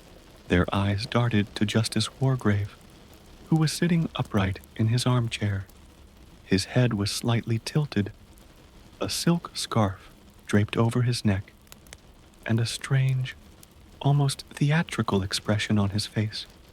He was utterly still. A terrible realization dawned upon them. They rushed to him. Dr. Armstrong, despite his own terror, immediately knelt to examine him.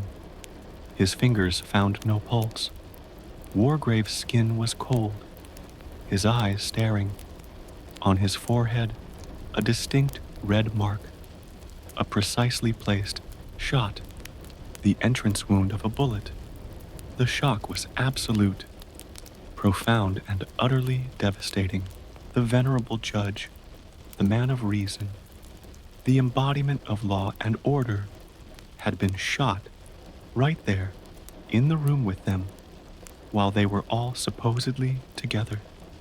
The silence that followed was deafening, broken only by Vera's choked gasp.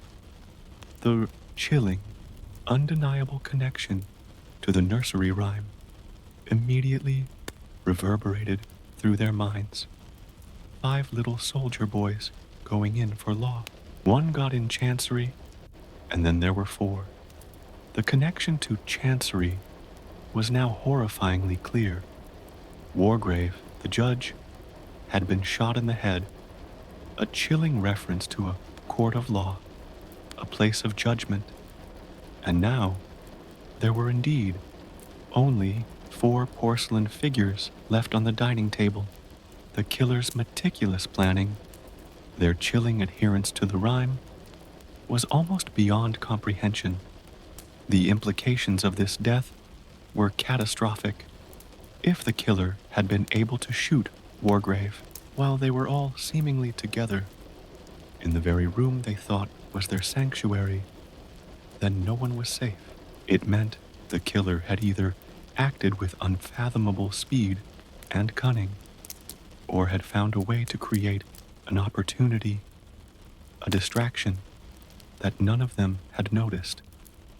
It pushed their paranoia to an unbearable peak. The gun, a revolver, immediately became the focus of their terror. Philip Lombard was known to carry a revolver.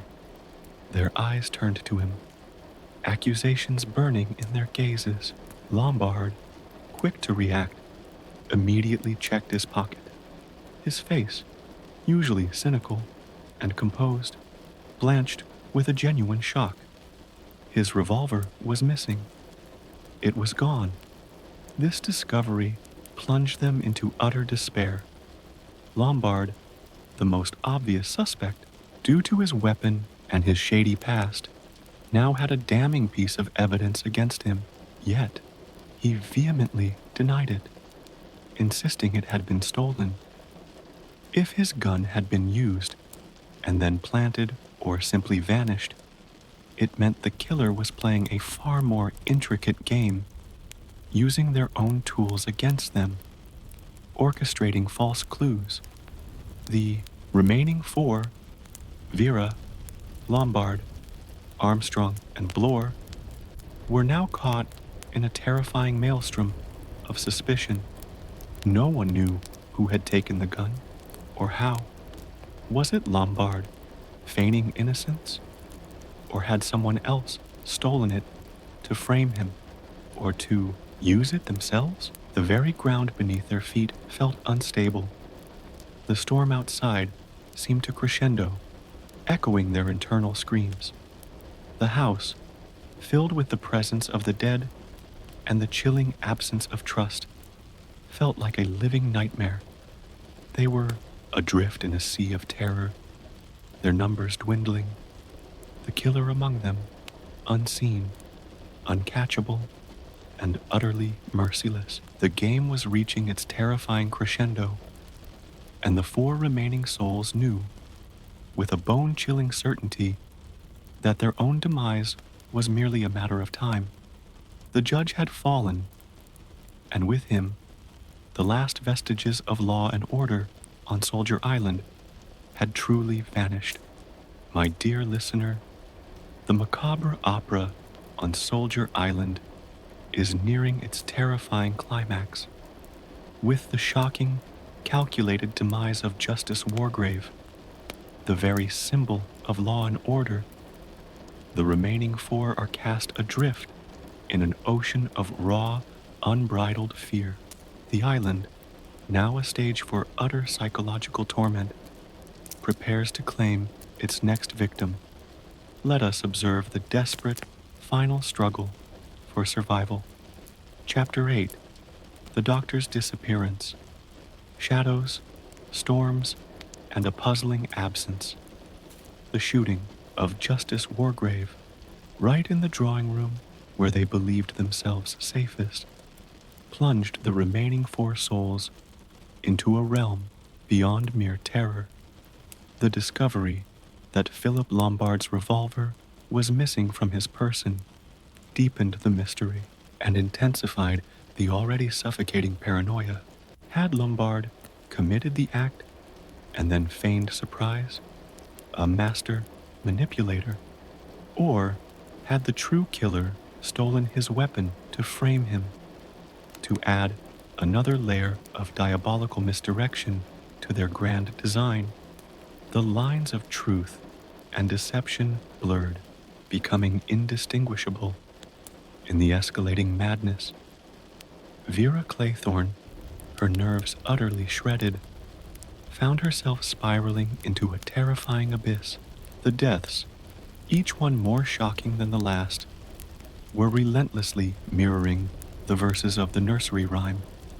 The rhythm of 10 little soldier boys had become an insidious, inescapable chant in her mind, a morbid countdown that chipped away at her sanity. She found herself obsessively looking at the remaining porcelain figures, a perverse fascination drawing her to the tangible evidence of their impending doom. Philip Lombard, despite the direct accusation of his missing weapon, maintained his cynical composure, though a flicker of genuine fear now sometimes touched his eyes. He was accustomed to danger, but this was a new kind of enemy, one that operated with chilling intelligence and seemed to anticipate their every move. He watched the others, particularly Dr. Armstrong, with a hawkish intensity, his suspicions shifting, constantly seeking a logical explanation for the illogical horrors unfolding around them. Dr. Armstrong, once the picture of professional composure, was a shattered man. His medical expertise, his logical mind, were useless against this unseen force. He was trembling, agitated, a nervous wreck. The accusations against him, the unsettling coincidence of the subtly administered poisons, weighed heavily. He found himself fearing his own shadow, unable to trust anyone, including himself. He clung to the desperate hope that an external killer, a madman hidden on the island, was responsible. Anything to avoid the horrifying truth that one of them was the monster. William Blore, the former police inspector, was equally undone. His training, his experience, offered no solace or solutions. This was beyond any case he had ever encountered. He moved with a heavy, haunted gait, constantly scanning the surroundings, searching for an escape that didn't exist. He suspected Lombard, of course, but also Armstrong, and even Vera, whose fragile demeanor could hide a deep cunning. The group was now a tangled knot of suspicion, fear, and utter despair. The storm outside raged on, a relentless, deafening symphony of wind and waves. The island was truly isolated, a tiny, besieged bastion against the fury of nature. The generator, responsible for the house's electricity, sputtered and died, plunging them into darkness. The sudden absence of light was a terrifying amplification of their vulnerability, they were forced to rely on candles and lanterns, their flickering flames casting dancing, distorted shadows that seemed to mock their dwindling numbers. The darkness added another layer of psychological torment, making every creak of the house, every rustle of the wind, sound like the approach of death itself. With the power out, the house felt even more like a tomb. They huddled together in the drawing room, illuminated by the guttering flames, their faces pale and drawn. The forced proximity, designed to offer safety, instead heightened the tension, making them painfully aware of each other's fear, each other's potential guilt. No one dared to truly sleep, instead drifting in and out of a terrified half-consciousness, listening, waiting. It was during this long, agonizing night, sometime in the pre-dawn hours, that the group realized Dr. Armstrong was missing. His absence was noticed with a terrible, chilling certainty. One moment he was there, huddled with them, his nervous energy a palpable presence. The next, he was simply gone. The discovery was a fresh wave, paralyzing horror. Had he been taken? Had he slipped away to commit another murder? Or to meet his own fate? Had he been lured out by the killer? Or had he simply succumbed to a desperate, illogical impulse? The fact that he had vanished from their very midst, from the supposedly safe confines of the group, was profoundly unsettling. It meant the killer could operate with an almost supernatural stealth, or that the bonds of their desperate togetherness were utterly meaningless. A frantic, terrified search began in the flickering lamplight. They called his name, their voices thin and reedy against the wind.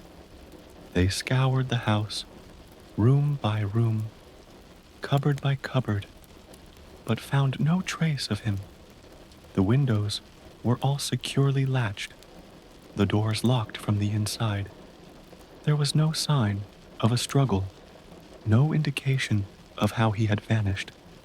It was as if he had simply evaporated into the terrifying darkness. The disappearance of Dr. Armstrong was especially puzzling. If he was the killer, why would he vanish?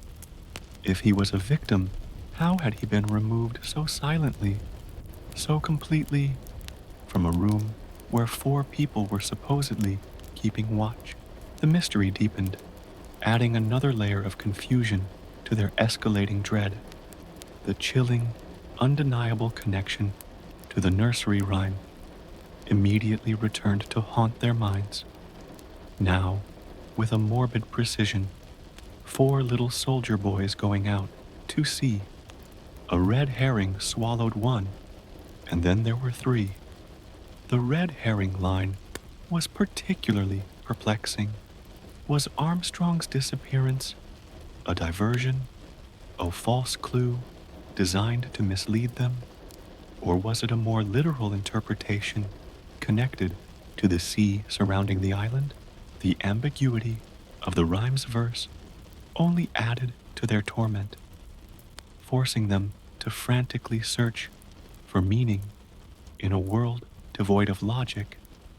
The fact that Armstrong, the only medical professional among them, was gone, stripped them of their last semblance of practical hope. There was no one now to tend to injuries, to diagnose, to bring any rational understanding to the physical aspects of their plight. They were truly alone, reduced to their raw, primal fears. The remaining 3, Vera Claythorne, Philip Lombard, and William Blore, huddled together, their faces pale and drawn in the dim light. Each person now suspected the other 2 with an intensity that bordered on madness. The house was no longer a safe haven. It was a deadly trap. The storm outside raged, a powerful, indifferent force, while inside, the psychological storm of suspicion and fear reached a fever pitch. The disappearance of Armstrong, rather than his immediate death, meant that the killer's methods were evolving, becoming more cunning, more psychologically torturous.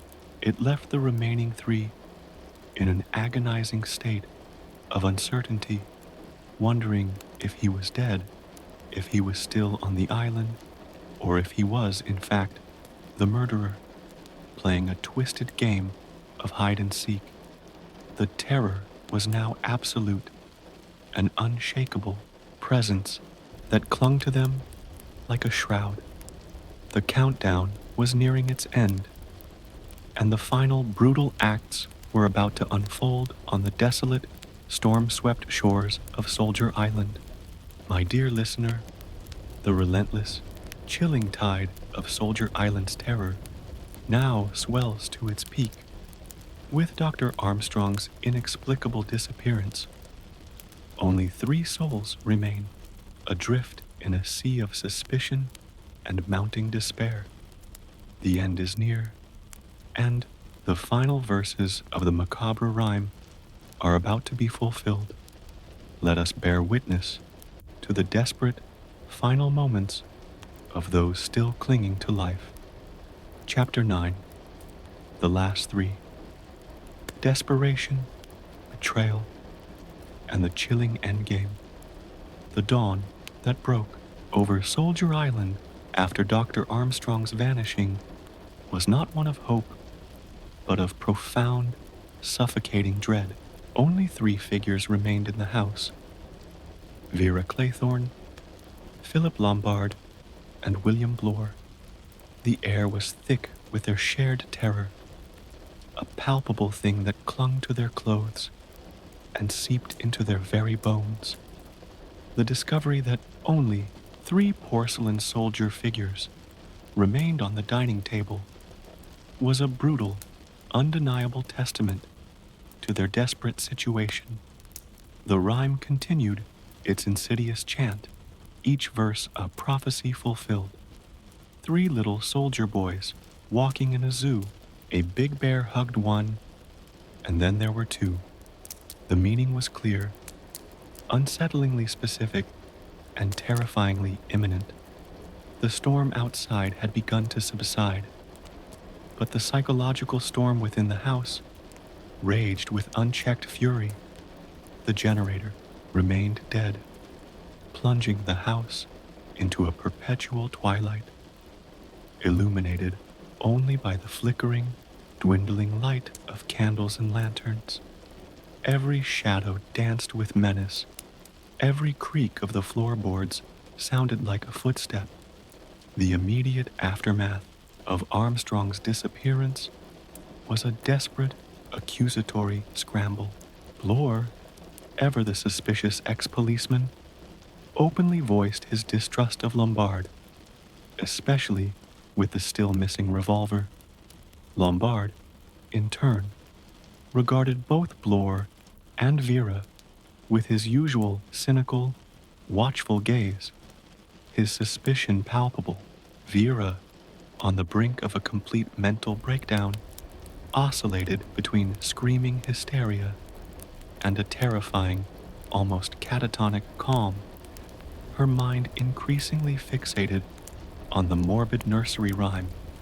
They tried futilely to maintain their desperate vigil, staying together, but the constant, agonizing proximity only intensified their paranoia. They were trapped, not just by the sea, but by the impenetrable wall of their mutual distrust. Sleep was an impossible luxury, a terrifying vulnerability. Their hunger and thirst, however, were undeniable. They ventured carefully into the kitchen, a harrowing journey through the shadowed house. The provisions were still plentiful, but the act of eating felt grotesque, a final futile attempt at normalcy in a world gone mad. As the day progressed, the three survivors found themselves drawn outside, perhaps seeking the raw, untamed air of the island as a momentary escape from the stifling atmosphere of the house. The storm had left the landscape wild and desolate, the cliffs battered by the receding waves. They were walking near the precarious edge of the cliffs, their eyes scanning the horizon, perhaps subconsciously searching for the vanished Armstrong or for any sign of a rescue that would never come. It was during this desperate, watchful walk that the sixth death occurred, swift and brutal. William Blore, who had been walking slightly apart from Vera and Lombard, his eyes trained on the ground, searching perhaps for a clue or merely for a means of escape, was suddenly struck down. A massive, heavy marble clock, shaped like a bear, had been dropped from a window directly above him. It fell with terrifying speed, crushing his skull instantly. The impact was sickeningly final. Blore lay sprawled, lifeless, a victim of a sudden, brutal, and seemingly impossible ambush. The big bear of the nursery rhyme had indeed hugged him with a chilling, literal precision. The killer's dark wit and meticulous planning were undeniable. The shock rendered Vera and Lombard momentarily speechless. They looked up at the house, at the empty window from which the fatal object had fallen. Who could have dropped it? How had it been lifted to that height and timed with such deadly accuracy? It seemed impossible, yet the evidence of Blore's shattered body was undeniably real. The terrible realization dawned upon them.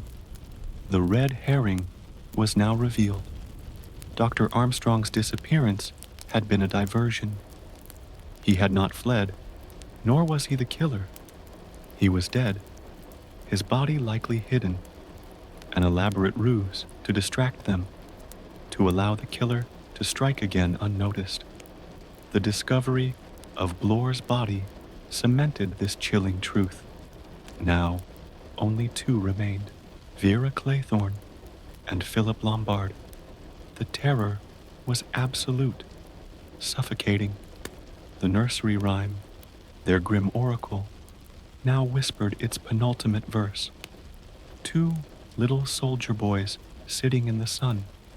One got frizzled up, and then there was one. The frizzled up part was unsettling, but the implication was clear. Only one of them would survive.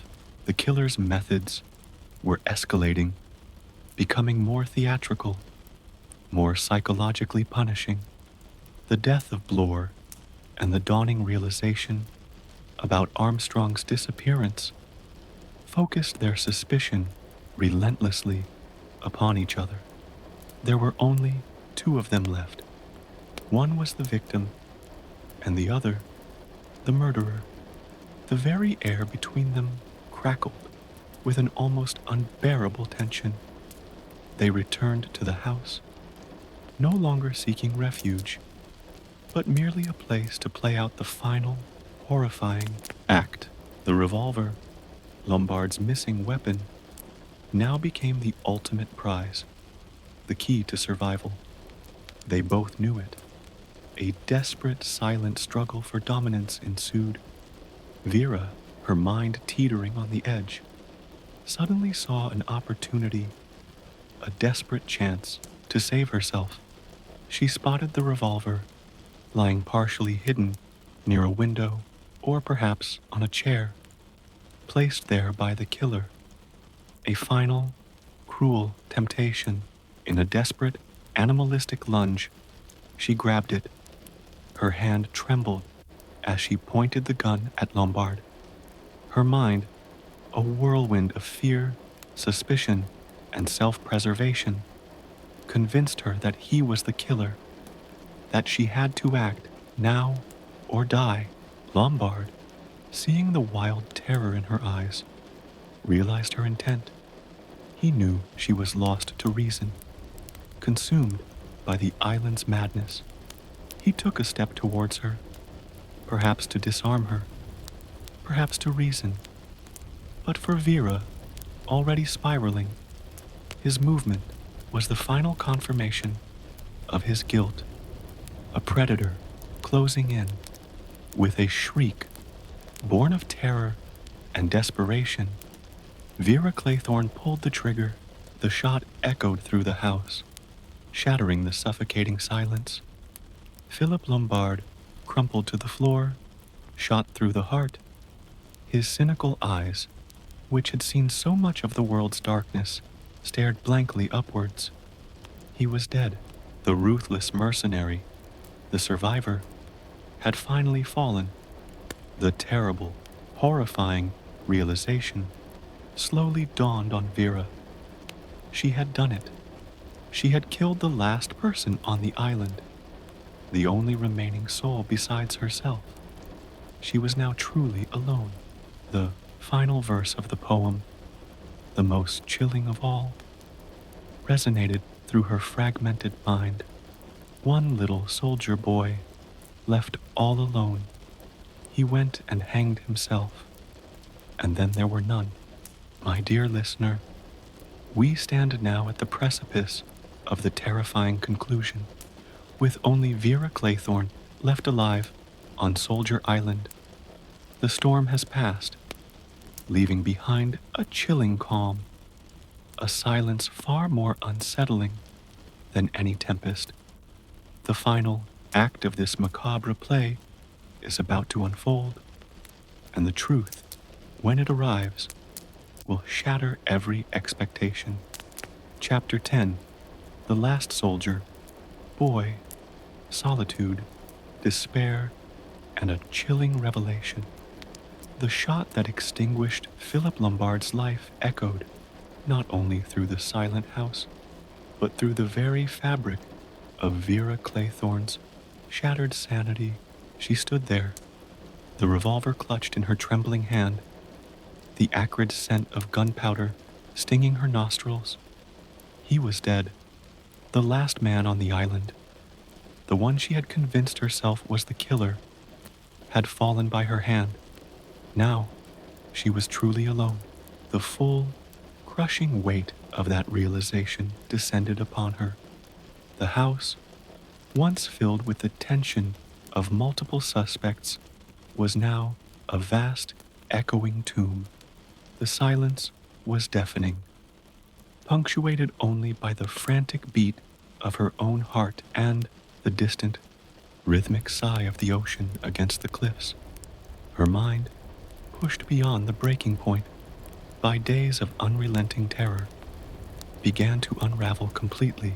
The final verse of the children's rhyme, the one that had haunted her waking hours and tormented her nightmares, now pounded in her head with an unbearable insistence.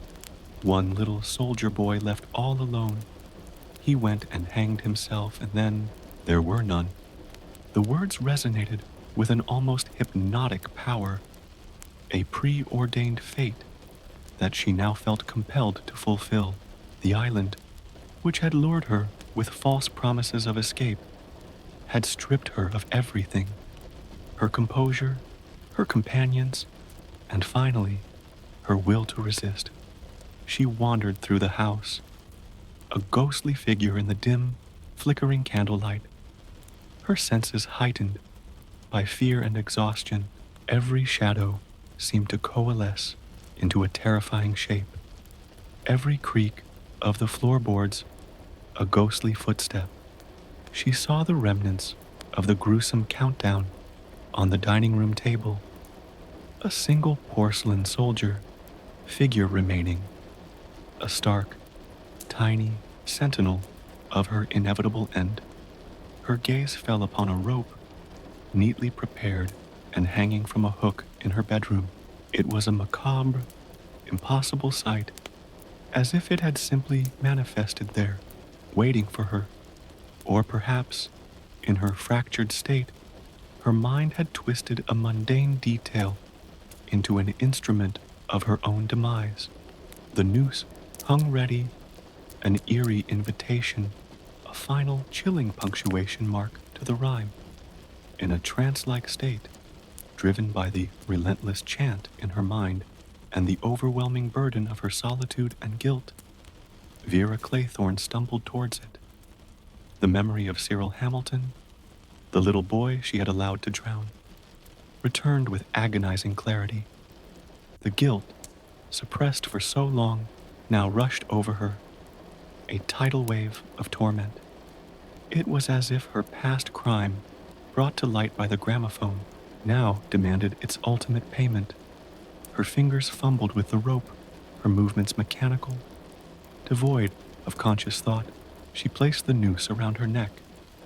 The finality of the act, the cold press of the rope, was a strange, terrifying calm amidst her internal chaos. And then, with a last shuddering breath, Vera Claythorne hanged herself.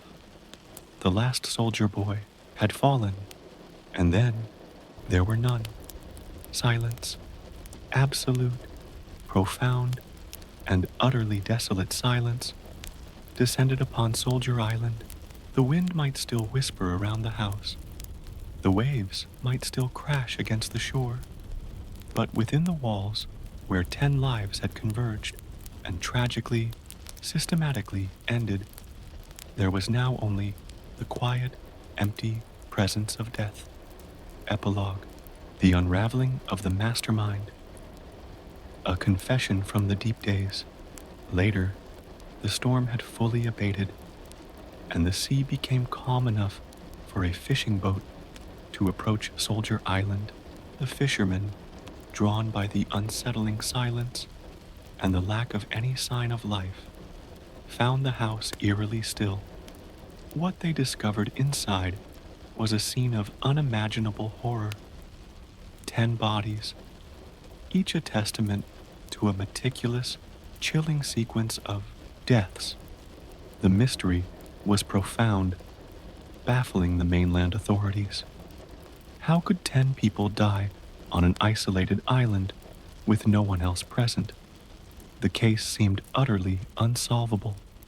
However, the ingenuity of Agatha Christie, the true mastermind, does not leave us in perpetual darkness. The solution, the meticulous explanation of the impossible, comes to us through a manuscript in a bottle, found by chance by a fishing trawler months later. This confession, written by Justice Wargrave himself, is the chilling key that unlocks the entire horrifying sequence of events. Wargrave's manuscript is a cold, meticulous, and utterly fascinating document. It reveals him to be the orchestrator of the entire plot, the architect of their doom. He recounts his lifelong fascination with justice, particularly with cases where the law failed to punish the guilty. He had a profound, almost artistic desire to mete out a perfect, unpunishable form of justice for those who had escaped the legal system. He was a man who, despite his outwardly moral demeanor, harbored a deep-seated, psychopathic need for vengeance, a twisted sense of righteousness. He details his meticulous planning, the choice of victims. He carefully selected 10 individuals, each of whom he knew, or strongly believed, had committed a crime for which they had not been held accountable by the law. He considered them unpunished murderers, or those culpably negligent in death. The acquisition of Soldier Island. He purchased the island under a false name, knowing its extreme isolation would be the perfect setting for his macabre design. The difficulty of reaching it, the lack of immediate communication, all served his purpose. The mysterious invitations. He sent out the vague, alluring invitations tailored to each individual's circumstances, ensuring that each victim would arrive without suspicion, drawn by their own specific needs or desires. The cover identities he arranged for Mr. and Mrs. Rogers, who had their own hidden past, to manage the house, knowing their secret would contribute to the atmosphere of guilt and suspicion. He also ensured Blore arrived under a false name to add to the confusion. The UN Owen identity. He deliberately chose the name UN Owen, a phonetic play on unknown, or you know no one, a chilling declaration of his hidden identity. The gramophone record. He recorded the accusations himself, meticulously detailing each person's crime, knowing this public shaming would shatter their composure and sow the seeds of paranoia. He then rigged the gramophone to play at the opportune moment the nursery rhyme. His most brilliant and cruel stroke was the use of the 10 Little Soldier Boys nursery rhyme. He chose it not only for its simplicity and memorable quality, but also for its chilling ability to guide the sequence of deaths, making each one a literal, horrifying fulfillment of a verse.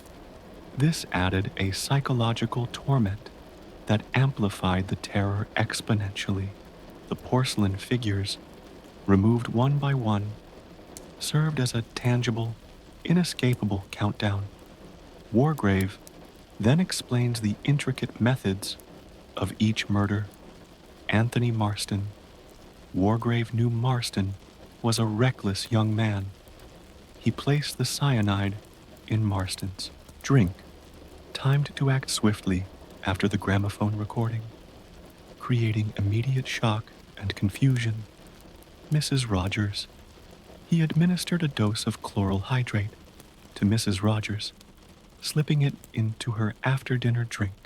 This was designed to be subtle, causing her to oversleep herself and die peacefully, mimicking the rhyme and avoiding immediate suspicion, while still creating fear about an undetectable poisoner. General MacArthur. Wargrave knew MacArthur was a man weighed down by guilt, and he observed him retreating to the beach. Seizing an opportune moment during the storm, he used a life preserver or similar blunt object to strike the general's head, fulfilling the "stayed there" verse. Mr. Rogers. Wargrave had noted Rogers's obsession with chopping wood. He took the axe, hid in the woodshed, and struck Rogers from behind when he went to gather kindling, a seemingly opportunistic but meticulously planned act. Emily Brent. Wargrave used a hypodermic needle and a small amount of cyanide, injecting it into Emily Brent while she was briefly alone and seemingly resting. He then introduced a bumblebee to her room to mimic the "Bumblebee Stung One" verse, creating a plausible, though false, explanation for her death. This was a particularly clever misdirection. Dr. Armstrong. This was Wargrave's most elaborate deception. He convinced Armstrong that he knew who the killer was, playing on Armstrong's fear and desire for a rational explanation. He lured Armstrong out of the house in the dead of night to the edge of the cliff, suggesting they go secretly to find a hidden boat. He then pushed Armstrong off the cliff into the sea. This allowed him to create the red herring scenario, as Armstrong's body wouldn't be found immediately, making the others believe he was the killer or had escaped. William Blore. After Armstrong's disappearance, Wargrave, knowing Blore's movements and his habit of walking alone, dropped the marble clock, shaped like a bear, from the second-story window of Emily Brent's room, hitting Blore on the head as he walked below. This perfectly executed the Big Bear Hugged One verse. Philip Lombard. Wargrave confesses that he knew Lombard carried a revolver. He secretly retrieved it, perhaps from Lombard's room during a diversion, or when Lombard briefly set it down, and hid it, allowing the remaining two to be convinced that it had been stolen. His intention was for Vera, in a state of utter hysteria and self-preservation, to shoot Lombard, thereby fulfilling the "one got frizzled up," meaning shot by a hot-tempered person verse. Vera Claythorne. Wargrave explicitly states his plan for Vera. Knowing her fragile state of mind and the overwhelming guilt she harbored from her past, he left a noose hanging in her room. The psychological pressure, the haunting rhyme, and the absolute solitude, combined with her deep, unresolved guilt, would drive her to hang herself, fulfilling the final verse. Wargrave intended for her to be the last, her death a final, grim act of justice. Finally, Wargrave reveals his own death after Vera had hanged herself, fulfilling the last verse. He meticulously rigged a mechanism to ensure his own death. By gunshot, he had developed a device, a spring-loaded system that would fire Lombard's revolver, which he had retrieved when a wire was tripped, causing the gun to recoil and fall, giving the appearance of a suicide or another murder. He then returned to the drawing room, arranged himself in his chair, and put the scarf around his neck to conceal the wound, ensuring his death would be discovered looking like another victim. Further baffling the authorities, he had planned to die in a way that seemed consistent with the pattern, yet left no trace of the true murderer, creating the perfect, unpunishable crime. The discovery of this manuscript, hidden for months in the vast indifference of the ocean, provides the chilling, satisfying, and utterly unexpected resolution. Justice Wargrave, the architect of this macabre symphony of death, had succeeded in his twisted mission to deliver justice for the unpunished. He orchestrated a masterpiece of crime, a psychological horror show designed to punish the guilty, leaving no survivors, and for a time, no explanation. And so, the quiet murmur of the ocean is all that remains on Soldier Island, a silent witness to the 10 lives that arrived, each carrying a secret, and each ultimately consumed by the terrifying, meticulous vengeance of one brilliant, depraved mind. The story ends, not with a bang, but with a profound, unsettling silence, the echoes of the 10 little soldier boys fading into the vast, indifferent night.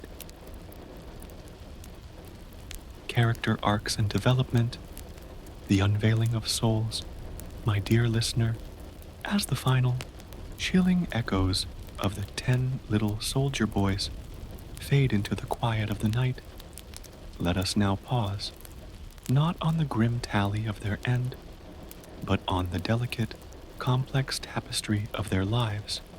For "And Then There Were None" is not merely a brilliant exercise in plot mechanics, it is a profound exploration of human nature under unimaginable duress. Each character, arriving on Soldier Island with a carefully constructed facade, is systematically stripped bare by the escalating terror, revealing the hidden depths of their guilt, fear, and ultimate resignation. We will trace their individual journeys, observing how the island, in its cruel brilliance, acted as a crucible, refining some into desperation others into madness, and all into a stark confrontation with their own mortality and moral failings. Justice Lawrence Wargrave, the architect of twisted justice. We begin with Justice Lawrence Wargrave, the very embodiment of the law, a man whose life was dedicated to upholding its principles, to discerning guilt, and meting out punishment. His initial portrayal is one of cold, detached intellect, a keen observer, a shrewd analyst. He arrives with an air of authority, his mind already assessing his fellow travelers, applying his judicial lens to their every quirk and nuance. He is the first to suggest logical courses of action, to analyze the gramophone's accusations with a lawyer's precision, and to propose a rational defense against the unseen killer. His pronouncements are measured, his demeanor calm, even as chaos erupts around him. Yet, his arc is the most chilling because it is ultimately the most deceptive. Far from being a victim, Wargrave is the mastermind, the twisted hand that guides the entire macabre symphony. His seemingly unwavering commitment to justice is revealed to be a profound, psychopathic obsession with unpunished crime. He didn't merely uphold the law, he became its warped extension, an executioner convinced of his divine right to judge and condemn where the courts had failed. His development is less an arc in the traditional sense of growth or change, and more a slow, meticulous unveiling of his true, horrifying nature. As the bodies pile up, his calm intensifies, not out of bravery, but out of the chilling satisfaction of a plan perfectly executed. He meticulously designs each death to align with the nursery rhyme, showcasing a perverse artistic flair in his depravity. His greatest delight is in the intellectual challenge, in orchestrating an unsolvable crime, leaving behind no trace of his guilt. His death is the ultimate act of deception, a final flourish of his genius, allowing him to observe the last moments of terror before staging his own perfect exit. Wargrave represents the terrifying potential for evil that can masquerade under the guise of righteousness. His character is a stark warning that the line between justice and vengeance, between law and tyranny, can be terrifyingly thin, especially when wielded by a mind convinced of its own infallibility and unburdened by empathy. He remains, arguably, the most unsettling character, precisely because his madness is so meticulously rationalized, so flawlessly executed. Vera Claythorne, from haunted governess to shattered soul Vera, Claythorne arrives on Soldier Island A, woman haunted by a past tragedy, yet clinging desperately to the hope of a fresh start. She is presented as intelligent, resourceful, and outwardly composed, a capable young woman seeking escape from the whispers surrounding Cyril Hamilton's death. Her emotional state is fragile, a delicate balance between a forced cheerfulness and the deep, buried guilt that occasionally surfaces. She wishes to forget, to move on, to find a place where her past cannot reach her. The island, however, offers no such reprieve.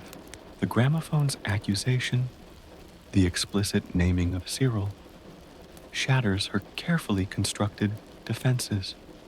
Her arc is a descent into profound psychological torment. Initially, she tries to maintain her composure, to engage in logical discussions, to believe in a rational explanation. But as the deaths accumulate and the nursery rhyme proves to be a chilling prophecy, her sanity begins to fray. The constant repetition of the rhyme becomes an obsessive, maddening chant in her mind, amplifying her guilt. She begins to hallucinate, to see Cyril's face, to hear his dying cries. Her resourcefulness turns to desperate, animalistic self-preservation. She suspects everyone, her fear morphing into aggressive paranoia.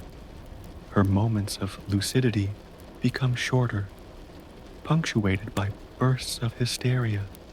By the end, when only she and Lombard remain, her fear consumes her entirely, driving her to shoot him in a desperate act of perceived self-defense.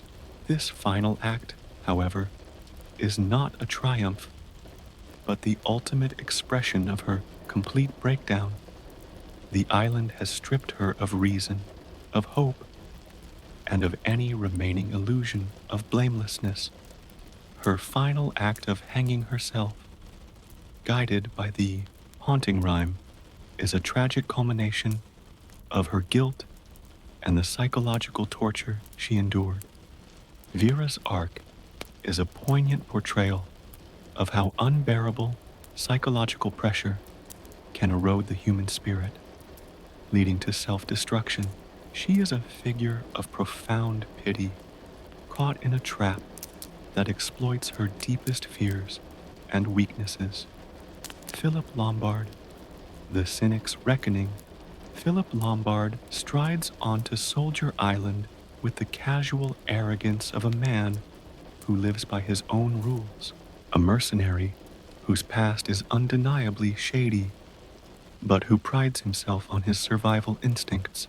He is a man of action, unburdened by conventional morality, and utterly cynical about human nature. He carries a revolver, a clear symbol of his readiness to defend himself, to take matters into his own hands.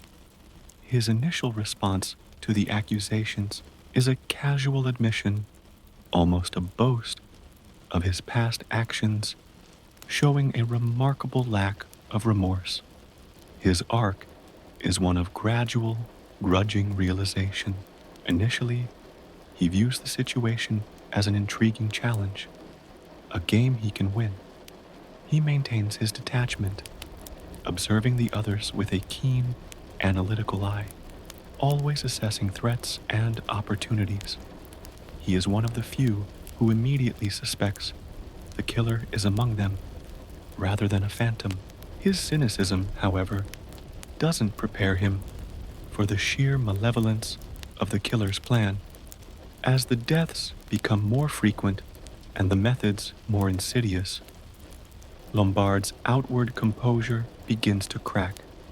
He still maintains his self-reliance, his readiness to fight, but the constant, invisible threat, the psychological torture of not knowing who to trust, chips away at his bravado. His reliance on his own strength and cunning, usually his greatest assets, prove insufficient against a foe who manipulates events with such chilling precision. His missing revolver becomes a crucial turning point, turning him from a dangerous observer into a primary suspect, amplifying his isolation. Despite his denials, the weight of circumstantial evidence presses against him. In the end, his survival instincts, honed by years of living on the edge, are not enough. He is ultimately outwitted by the true mastermind, falling victim to Vera's desperation and the killer's meticulous planning. Lombard's arc shows that even the most hardened cynic, the most self-reliant survivor, can be broken by a form of psychological warfare that defies all conventional logic and tactics. His death is the final ironic twist for a man who always believed himself to be untouchable. 4. Miss Emily Brent, the unyielding stone miss. Emily Brent arrives on the island as a caricature of rigid Victorian morality, outwardly pious, self-righteous, and utterly devoid of empathy. She carries her Bible and her unshakable conviction in divine justice, believing herself to be morally superior to everyone around her. Her past, an act of cruel dismissal that led to a young woman's suicide, is buried under layers of self-denial and sanctimonious justifications. She feels no remorse, only a cold satisfaction in having done what she deemed right. Her arc is perhaps the most static, yet chilling of all. Unlike the others, she experiences little to no genuine development or introspection. Her initial reaction to the gramophone's accusation is outrage at the slur on her good name, not a flicker of guilt for the life she destroyed. She views the subsequent deaths as divine punishment for the sinners around her, an affirmation of her own unblemished virtue. She remains utterly convinced of her blamelessness, even as the walls close in. Her very rigidity becomes her undoing. Her inability to doubt herself, to question her own righteousness, makes her psychologically vulnerable. She is trapped by her own unyielding beliefs, unable to adapt or show compassion. Even in the face of death, her final thoughts are likely of judgment, not remorse. Her death, a seemingly supernatural sting, plays on the poem's verse with a macabre irony, a divine punishment meted out by a very human hand. Emily Brent represents the dangers of self-righteousness and the chilling capacity for cruelty that can exist under the guise of piety. Her unwavering nature ensures she is the least changed by the island's horrors, making her demise almost a predestined conclusion to her rigid existence. General John MacArthur, the embrace of despair general. John MacArthur is introduced as a man weary, haunted, and deeply melancholic. His past, a secret act of sending his wife's lover to certain death, has eaten away at him for years. He arrives on Soldier Island not with hope, but with a quiet resignation, an almost desperate longing for peace. The gramophone's accusation confirms his deepest fears, bringing his buried guilt painfully to the surface. His arc is one of profound acceptance, tinged with a haunting sense of futility. Unlike the others who desperately fight for survival or cling to denial, MacArthur quickly succumbs to a pervasive despair. He speaks vaguely of the end, of so little time, and expresses a yearning for release. He stops fighting, stops suspecting, simply waiting for the inevitable. The island, for him, becomes a place of final reckoning, where he is forced to confront the long-suppressed memory of his crime. His withdrawal from the group, his wandering down to the sea, is a physical manifestation of his psychological surrender. He is ready for death, almost welcoming it as a release from his tormented existence. His final moments, though brutal, are perhaps a grim fulfillment of his wish for an end to the unbearable weight of his guilt. General MacArthur embodies the devastating power of unaddressed remorse and the quiet despair that can consume a soul. His character serves as a poignant reminder that while some fight the inevitable, others, already broken by their past, simply await its final embrace. Dr. Edward Armstrong. The cracking facade. Dr. Edward Armstrong enters the story as a man of reputable standing, a successful surgeon whose professional demeanor is impeccable. Yet, beneath this polished exterior lies the gnawing guilt of a past mistake, performing surgery while intoxicated, resulting in a patient's death. He attempts to suppress this memory, rationalizing it, but it remains a subtle tremor beneath his surface composure. He seeks to affirm his control, his competence. His arc is a terrifying descent from confident professional to shattered wreck. The gramophone's accusation strikes at the heart of his professional pride, exposing his deepest shame. He attempts to apply his medical logic to the unfolding events, examining bodies, offering theories, but his scientific understanding is inadequate against the sheer malevolence of the killer. As the deaths mount, Armstrong's composure crumbles. He becomes increasingly agitated, nervous, and paranoid. His professional detachment dissolves into personal fear. He suspects everyone, even himself, in moments of extreme mental fatigue. He desperately searches for a logical explanation, an external killer, clinging to the hope that one of them is not the murderer. His vulnerability, his hidden weakness, is relentlessly exposed. His character arc culminates in a cruel deception by Wargrave. He is lured out of the house, convinced he is aiding the judge in catching the killer, only to be pushed off a cliff. His disappearance serves as a brilliant red herring, a final, cynical manipulation by the true culprit. Armstrong represents the fragility of human composure and the devastating impact of guilt and fear on even the most ostensibly rational minds. His demise underscores the killer's meticulous planning, turning even a potential ally into a pawn in the deadly game. Anthony Marston. The Careless Extinction. Anthony Marston is the epitome of reckless, privileged youth. Handsome, wealthy, and utterly self-absorbed, he lives for thrills and instant gratification. His past is littered with minor infractions, including the casual, unthinking act of running over 2 children in his car, for which he feels no genuine remorse, only annoyance at the inconvenience. He arrives on Soldier Island expecting a party, a new adventure, a continuation of his carefree existence.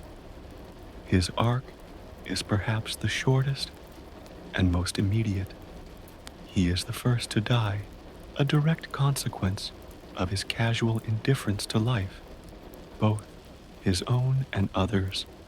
His flippant dismissal of the gramophone's accusation, quite a spot of excitement, is quickly followed by his agonizing death. He embodies the sheer, unthinking arrogance of a certain type of privilege, a casual disregard for consequences. Marston's purpose in the narrative is swift and sharp, to establish the immediate and undeniable reality of the killer's intent. His death, mirroring the first line of the rhyme, sets the terrifying precedent. He undergoes no profound psychological transformation because he is extinguished before such an arc can begin. He is a blunt instrument used by Wargrave to immediately instill terror and validate the killer's meticulous plan. His death highlights the killer's ruthlessness and sets the chilling tone for the remaining victims. Mr. and Mrs. Rogers. The burden of shared guilt. Mr. and Mrs. Rogers, the butler and cook, arrive as a unit, their lives inextricably linked by a shared secret, the slow, deliberate neglect that led to the death of their former employer, Jennifer Brady, for financial gain. They are presented as quiet, deferential, and professional, but their meticulous facade masks a deep-seated fear and a profound, if unspoken, guilt. Mrs. Rogers is perpetually nervous, jumpy, her pale demeanor a constant reflection of her inner turmoil. Mr. Rogers is calmer, more stoic, but the weight of their shared burden is evident in his quiet watchfulness. Their arcs are tragic and intertwined, illustrating the suffocating power of shared guilt and the terror of having a buried past unearthed. The gramophone's accusation shatters their carefully constructed new life. Mrs. Rogers, already frail, collapses under the strain. Her death, occurring in her sleep, is a release from her torment, but also a chilling demonstration of the killer's insidious methods. It underscores the idea that even in supposed safety, death can find you. Mr. Rogers is left alone, a man utterly broken by the loss of his wife and the escalating terror. He tries to cling to routine, to purpose, but his dignity is shattered. His obsession with the dwindling soldier figures shows his descent into a psychological prison, each missing figure a hammer blow to his sanity. His death by an axe, a brutal, almost animalistic end, is a final, horrifying act for a man who had tried to maintain order in a world of chaos. The Rogers represent the insidious creep of guilt and the devastating consequences when secrets are violently brought into the light. Their quiet suffering and tragic ends highlight the cruel nature of the killer's justice. William Blore, the false detective, the brutal end. William Blore arrives under a false name, posing as a Mr. Davis, a deceptive move that immediately marks him as suspicious. He is a former police inspector, dismissed for giving false evidence, a man who has abused the very system he was meant to uphold. He is physically imposing, direct, and initially believes he can outwit the situation, perhaps even benefit from it. He views the island as a case to be solved, applying his rough and ready investigative methods. His arc is one of escalating futility and growing terror. His detective instincts, usually his strength, are utterly useless against a killer who defies logic and operates outside conventional understanding. He constantly suspects others, particularly Lombard, but his own past casts a long shadow, making him an object of suspicion as well. His initial confidence slowly erodes, replaced by a desperate, palpable fear. He is a man who relies on brute force and tangible clues, and the killer's methods, subtle and psychological, leave him utterly disoriented. Blore's final, brutal death by the marble bear statue is deeply ironic. The man who thought he could track a killer is struck down by an almost theatrical, physically impossible act right in the open. It is a final, mocking gesture by the killer, demonstrating their intellectual superiority. Blore's arc shows the impotence of traditional law enforcement against a mastermind who operates beyond its grasp, and the horrifying vulnerability of even the most physically imposing individuals when faced with an unseen, intelligent predator. In conclusion, dear listener, the 10 individuals who arrived on Soldier Island were not merely characters in a mystery. They were human beings, flawed and burdened by their pasts. The island stripped away their veneers, forcing them to confront their deepest guilts and most primal fears. Their arcs are a testament to the destructive power of unpunished deeds, the insidious creep of paranoia, and the chilling ingenuity of a mind consumed by a perverse form of justice. Each death, meticulously planned and executed, was not just an elimination, but a psychological torture designed to amplify the terror for those who remained. The island, in its desolate beauty, became a mirror, reflecting their darkest selves back at them until, one by one, there were none. Author's background and influence, the unseen architect of worlds, my dear listener. As the echoes of Soldier Island's grim tale begin to fade, let us now turn our attention from the crafted nightmare to the mind that conceived it. Behind the veil of every compelling story lies the author, a solitary figure weaving threads of imagination, experience, and intellect into a world for us to explore. Tonight, we gently open the door to the life and profound influence of Agatha Christie, a name synonymous with mystery, intrigue, and the exquisite dance of deduction.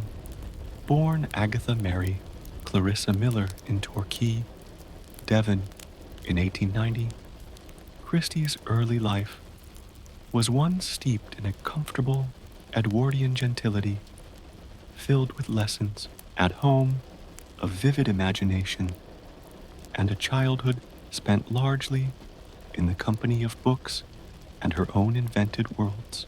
This upbringing, far from the grim realities she would later explore in her fiction, provided her with a unique perspective, a keen observation of human behavior, social customs, and the subtle nuances of class and decorum that would form the bedrock of her characters and settings.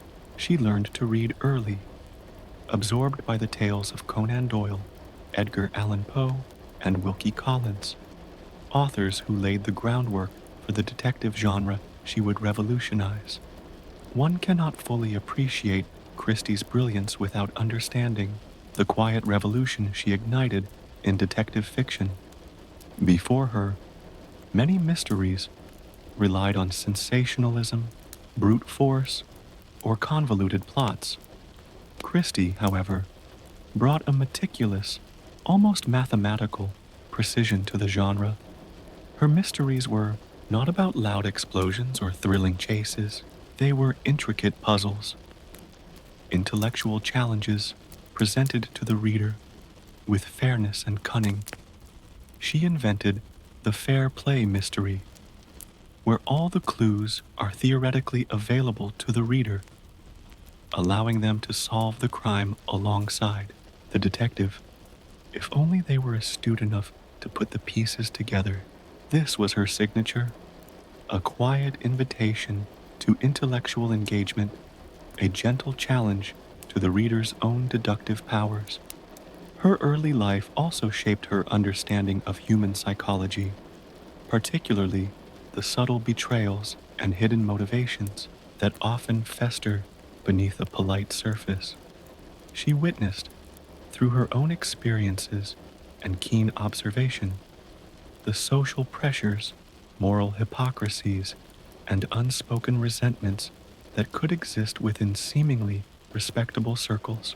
This intuitive grasp of human nature, rather than deep psychological theory, allowed her to create characters that, while sometimes archetypal, felt deeply plausible in their flaws and secrets.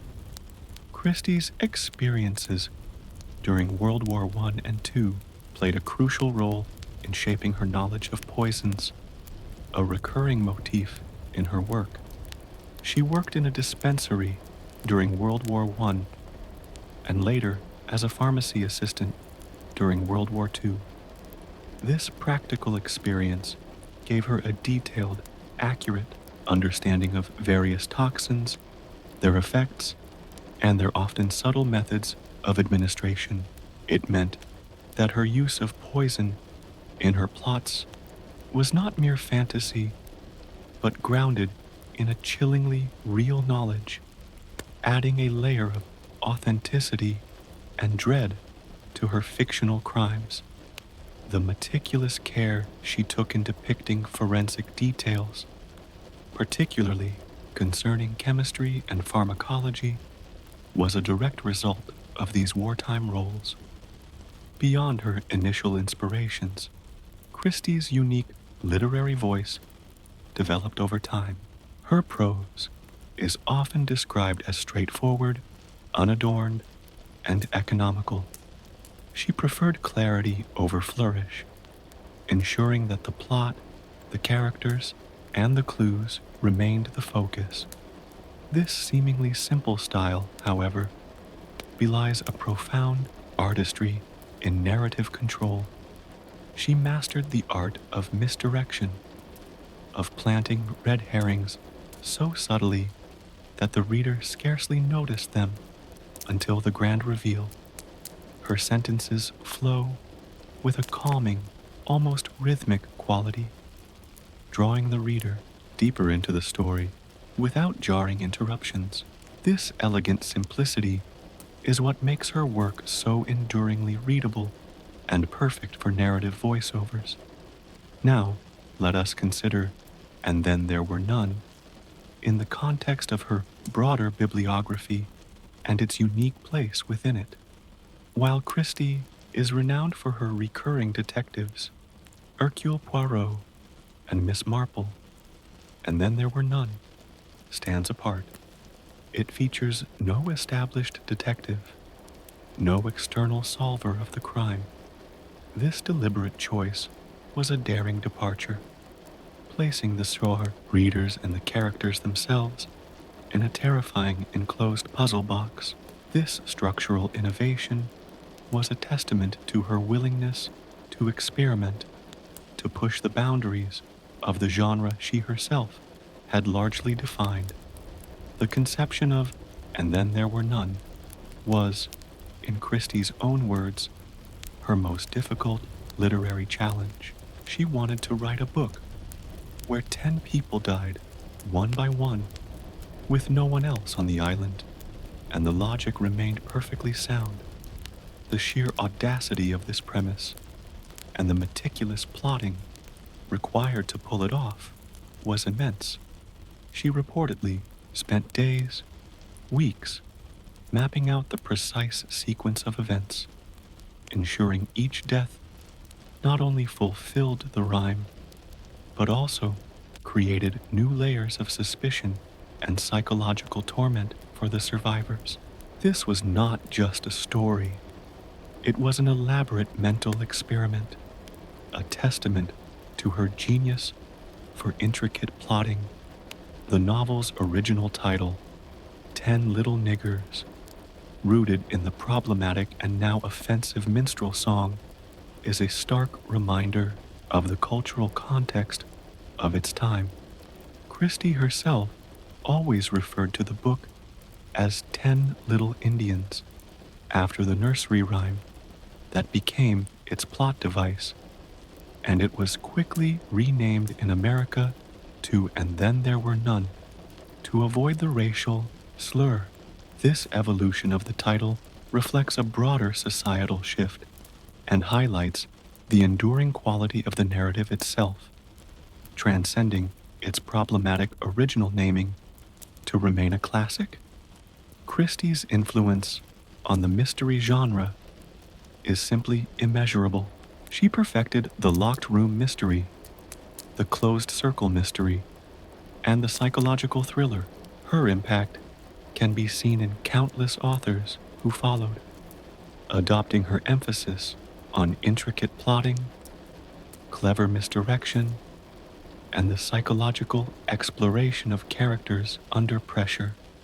She taught generations of writers how to build suspense through atmosphere, how to develop characters through subtle actions and revealing dialogue, and how to deliver a truly stunning, unforeseen resolution. Moreover, her influence extends beyond the literary world. And Then There Were None has been adapted countless times for stage, screen, and radio, proving its enduring appeal and the universal power of its premise. Each adaptation, while bringing its own interpretation, must grapple with the fundamental genius of Christie's original concept: the isolation, the dwindling numbers, and the chilling realization that the killer is internal to the group. These adaptations have introduced her work to new generations, ensuring its continued relevance and popularity. Perhaps one of Christie's most profound influences was her ability to make the seemingly impossible possible. She specialized in creating solutions that, once revealed, felt utterly logical, even inevitable, though entirely unexpected. This mastery of the surprise ending, the aha moment, is a hallmark of her genius. She trained her readers to look for the subtle details, to question every assumption, to distrust the obvious. She taught us to listen to the quiet whispers of the plot, not just the loud pronouncements. In And Then There Were None, this is particularly evident. The genius of Wargrave's identity as the killer lies in its audacious simplicity, and how Christie masterfully hides him in plain sight. He uses his position, his intellect, and his perceived frailty as perfect camouflage. The solution doesn't rely on hidden passages or improbable coincidences, but on a chilling understanding of human psychology and the manipulation of expectations. As we gently conclude our reflection on Agatha Christie, let us appreciate her not just as a prolific writer of detective stories, but as a literary architect. She built worlds of intricate puzzles, populated them with characters who revealed the complexities of the human heart, and invited us into a quiet yet exhilarating dance of deduction.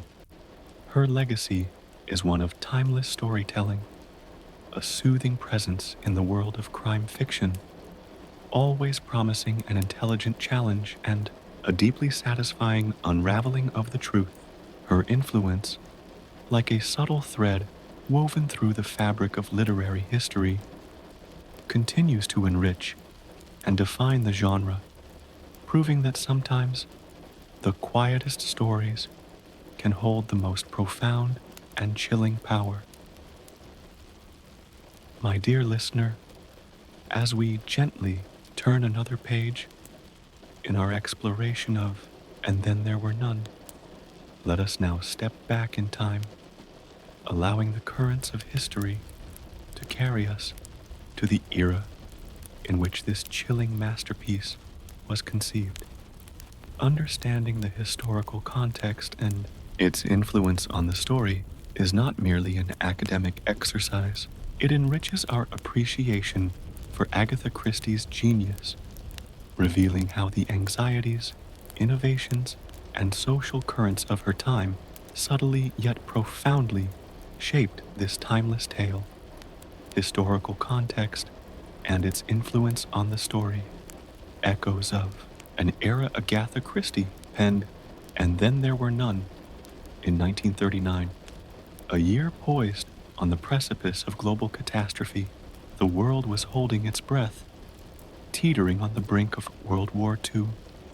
This immediate historical backdrop while not overtly detailed in the novel, subtly permeates its atmosphere, lending a pervasive sense of dread, isolation, and a world spiraling out of control. The feeling of being cut off, of an unseen threat growing, resonates with the anxieties of a nation preparing for war, for aerial bombardments, and for the sudden, inexplicable loss of life. The island's isolation becomes a microcosm of a world plunging into an era of uncertainty and violence. The interwar period and its disillusionment. The story is deeply rooted in the interwar period, 1918-1939, a time of profound social and psychological change in Britain and across the Western world. The Great War, the war to end all wars, had left a deep scar on the collective psyche. The optimism and certainties of the Edwardian era had been shattered, replaced by a pervasive sense of disillusionment and cynicism, loss of innocence, the sheer scale of death and destruction in WWE's stripped away much of the Victorian era's rigid moral absolutism and sense of order. There was a feeling that the old rules no longer applied, that civilization itself was fragile. This disillusionment is subtly reflected in the characters on Soldier Island. They are individuals who have transgressed, often with a chilling lack of remorse, and have escaped the consequences of their actions. The idea that justice might be circumvented, or that traditional authority figures, like Justice Wargrave, ironically, might harbor dark secrets, speaks to a post-war cynicism about established institutions, shifting morality. The Roaring Twenties and the subsequent economic depression brought about a loosening of social mores, particularly for women, while Emily Brent clings fiercely to victor and rectitude. Characters like Vera Claythorne, who orchestrated a child's death for love and money, and Anthony Marston, the reckless hedonist, embody a more fluid and sometimes alarming post-war morality. The novel, therefore, reflects a societal concern about declining moral standards and the breakdown of traditional values, particularly concerning the sanctity of life. The killer, in a twisted way, is attempting to reassert a rigid form of justice against those who have escaped conventional punishment for their moral transgressions. Economic anxiety, the Great Depression, which followed the 1929 stock market crash, cast a long shadow. While the characters on Soldier Island are generally wealthy, their desire for a free holiday or a well-paid job, as with Vera and Lombard, reflects an underlying economic precariousness that even the well-to-do could experience. The lure of luxury and easy money is a driving factor for many of them to accept such a vague invitation, a subtle nod to the pervasive economic anxieties of the era. The rise of psychology and the unconscious, the interwar period, also saw the growing influence of Freudian psychology and the exploration of the unconscious mind. While Christie was not a Freudian, her work, particularly And Then There Were None, delves deeply into psychological tension, guilt, and paranoia. Psychological thriller. The novel is a masterclass in psychological suspense. The killer's chosen method of torment is not just physical elimination, but a systematic unraveling of the victim's minds. The gramophone's accusation, the chilling nursery rhyme, and the dwindling soldier figures are all designed to prey on their deepest fears. their hidden guilt, and their escalating paranoia. This reflects a contemporary fascination with the inner workings of the mind, with the concept of suppressed memories and the destructive power of a guilty conscience. Vera Claythorne's descent into madness, haunted by Cyril's ghost, is a prime example of this psychological influence. Trust and distrust. The pervasive atmosphere of mutual suspicion among the trapped guests is a hallmark of the psychological thriller. This intensified focus on who can be trusted when every face becomes a potential mask for a murderer resonates with a growing societal awareness of the complexities of human motivation and the hidden depths of deceit. Technological advancements and isolation. The 1930s were a time of accelerating technological progress, yet also a stark awareness of how these advancements could be twisted for sinister purposes, or how their absence could create terrifying isolation. Modern conveniences. The house on Soldier Island is described as modern and luxurious, with a generator for electricity and other conveniences. This reflects the increasing availability of such technologies for the wealthy. However, the generator's eventual failure, plunging them into darkness, highlights the fragility of these modern comforts and their reliance on external systems, a subtle foreshadowing of wartime vulnerabilities, communication, and isolation. The existence of telephones, radio, and telegraphy meant the world was more connected than ever before. Yet, the deliberate severing of these connections on Soldier Island, the boat not returning, the lack of a working telephone, underscores the terrifying power of engineered isolation. This plays directly into the era's fascination with remote, inaccessible places and the psychological terror of being cut off from the outside world. The speed with which they become truly marooned is a testament to the effectiveness of the killer's planning. The golden age of detective fiction, And Then There Were None, is considered the zenith of the golden age of detective fiction, roughly 1920s, 1930s.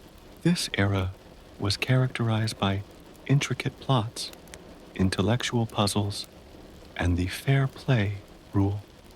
Master of the genre, Christie, already a prolific and celebrated author, was at the peak of her powers during this period. The novel showcases her unparalleled skill in plotting, misdirection, and character development within the confines of the mystery genre. It is a brilliant example of a closed circle mystery, where the killer is one of a limited group of suspects, a trope she perfected. Structural innovation. As mentioned, the absence of a detective is a radical departure for Christie. This reflects a bold experimentation within the genre. By removing the traditional solver, she forced the reader to become the detective, immersing them more deeply in the terror and the intellectual challenge. This innovation was a direct response to the genre's maturing, pushing its boundaries beyond conventional formulas. The nursery rhyme plot.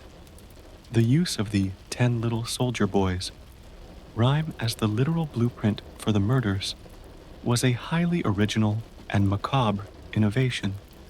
While nursery rhymes had appeared in mysteries before, Christie took it to an extreme, making it the very engine of the plot and the source of immense psychological terror.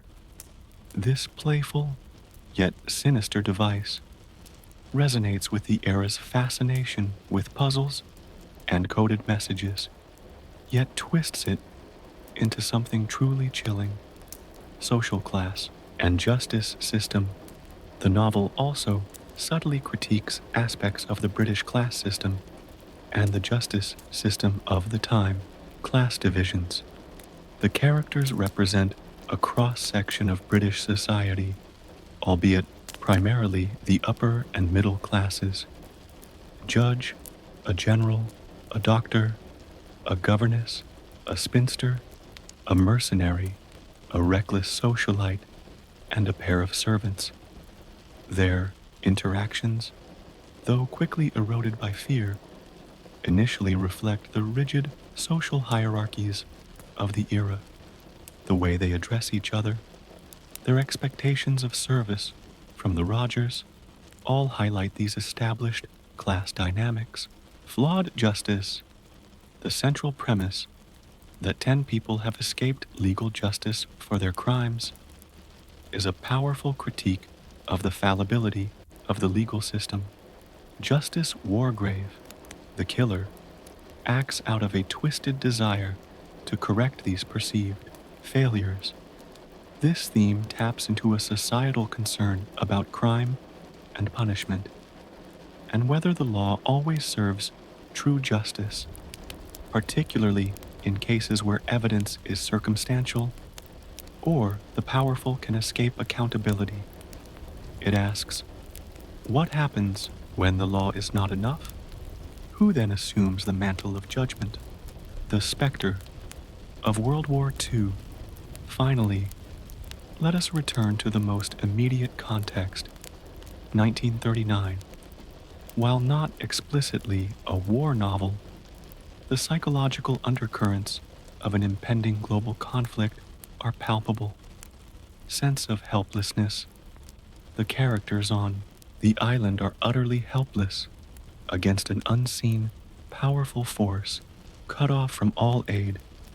This mirrors the helplessness felt by ordinary citizens facing the impending onslaught of war, particularly aerial bombings, where danger could strike suddenly and indiscriminately. Breakdown of order. The rapid disintegration of civility and order among the guests as fear takes over reflects a broader societal fear of how easily chaos could erupt under extreme pressure, particularly in the face of widespread conflict. Us versus them. The intense paranoia and suspicion, the desperate attempt to identify the other among them who is the killer, mirrors the distrust and fear of enemies within, or spies that would become prevalent during wartime. In essence, Dear Listener, And Then There Were None is a literary time capsule, subtly infused with the anxieties, the changing moral landscapes, and the technological realities of the late 1930s. Agatha Christie, with her unparalleled intuition for human nature and her genius for plotting, distilled the essence of an era's collective subconscious into a chilling, timeless tale of retribution. The isolation of Soldier Island becomes a powerful metaphor for the human condition, stripped bare of societal conventions, confronting its own shadows under the watchful eye of a world teetering on the brink. It is a story that resonated then and continues to resonate now, precisely because it taps into universal fears about justice, guilt, and the terrifying unknown. My dear listener, as the final echoes of And Then There Were None settle into the quiet corners of our imagination, let us now delve deeper beyond the thrilling plot and the chilling character arcs. There lie layers of meaning, subtle whispers, woven into the very fabric of the narrative. We will now explore the hidden messages and interpretations of this masterpiece, allowing us to perceive the profound questions and societal reflections that Agatha Christie so masterfully embedded within her chilling tale. This exploration will be conducted with the same gentle, reflective tone, inviting deeper contemplation as the night deepens around us. Hidden messages and interpretations, the island's whispers and humanity's shadows. And then there were none is far more than a meticulously crafted whodunit. It is a profound psychological experiment, a chilling moral allegory, and a subtle commentary on justice, guilt, and the very nature of human civilization when stripped of its thin veneer. As we delve into its hidden messages, allow your mind to wander through the possibilities, to sense the deeper currents that flow beneath the surface of this remarkable story. The nature of justice, retribution versus law.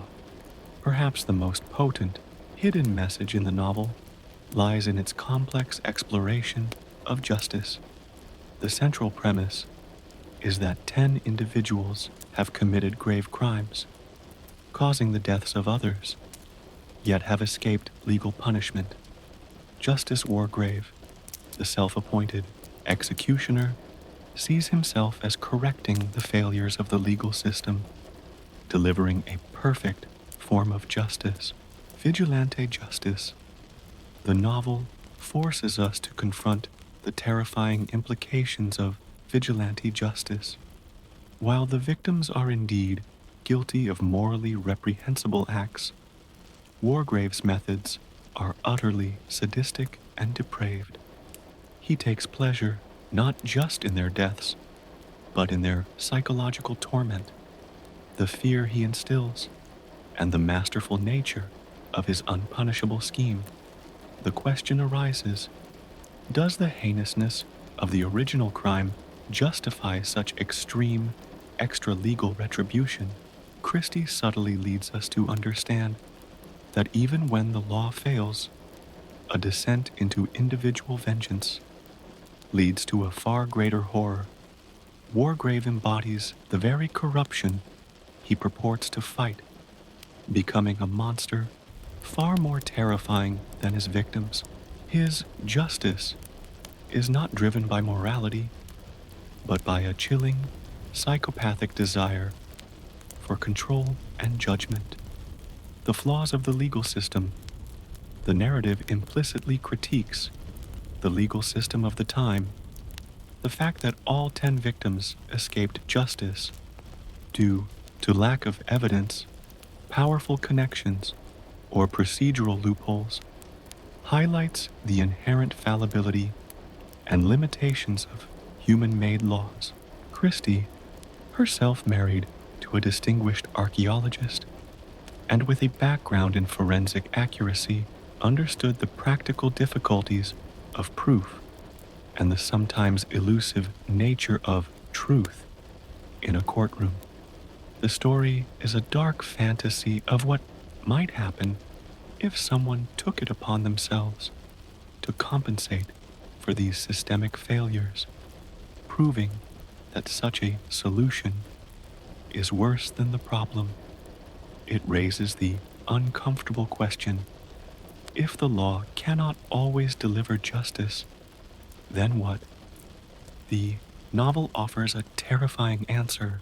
Divine justice and self-righteousness. Emily Brent's character embodies another interpretation of justice, divine retribution. She believes the deaths are God's punishment for the wicked, a reflection of her own unyielding, self-righteous piety. Her unwavering conviction, even in the face of her own impending doom, highlights the dangers of moral absolutism and the way individuals can use religious conviction to justify a lack of empathy or even cruelty. The fact that the killer ultimately embodies a twisted, human version of this divine judgment makes her character particularly poignant and unsettling. She is right about the judgment, but horrifyingly wrong about its source. guilt and conscience, the internal prison beyond external justice. The novel is a profound exploration of guilt and the human conscience. Each character, with the possible exception of Anthony Marston, who dies too quickly for deep introspection, is plagued by their past actions. The island becomes not just a physical prison, but a psychological one, where their internal demons are brought to the surface. The weight of secrets. The gramophone's accusations tear open old wounds, forcing characters to confront truths they have long suppressed. Vera Claythorne's descent into madness is intricately linked to her guilt over Cyril's death, which manifests in terrifying hallucinations and a compulsion towards self-destruction. General MacArthur is consumed by the melancholic weight of sending Richmond to his death. The Rogers are visibly broken by their shared secret concerning Jennifer Brady. The novel illustrates how secrets, particularly those involving death, can become an unbearable burden, eating away at the soul regardless of legal acquittal. Lack of remorse. Conversely, the story also highlights characters who lack remorse, like Philip Lombard, and perhaps initially, Anthony Marston. Lombard openly admits his past act with a cynical detachment, believing himself above moral judgment. This stark contrast emphasizes the killer's purpose to punish not just the crime, but the absence of penitence. Wargrave is driven by the idea that these individuals are unpunishable, precisely because they feel no real guilt or have effectively compartmentalized their actions. The island forces even these unrepentant souls into a state of terror, if not true remorse. The psychological torment. The killer's true genius lies in the psychological torment inflicted on the survivors, the diminishing soldier figures, the eerie adherence to the nursery rhyme, the knowledge that one of them is the killer, all combine to create an environment where paranoia festers and sanity cracks. The victims are not just physically eliminated, they are driven to the brink of madness, their guilt amplified by the terror. This psychological element makes the novel far more terrifying than a simple murder mystery. It's a study of the human mind under extreme engineered pressure. 3. Human nature. Under pressure, the erosion of civilization, Soldier Island acts as a sealed laboratory, a crucible in which the characters are stripped of the thin veneer of civilization. The novel provides a chilling commentary on human nature under extreme pressure, breakdown of social order. Initially, there's an attempt to maintain politeness, social hierarchy, and logical discourse. Justice Wargrave tries to take charge, reflecting an instinct for order. However, as the deaths escalate and trust erodes, this order rapidly disintegrates. Accusations fly, civility vanishes, and primal instincts for self-preservation take over.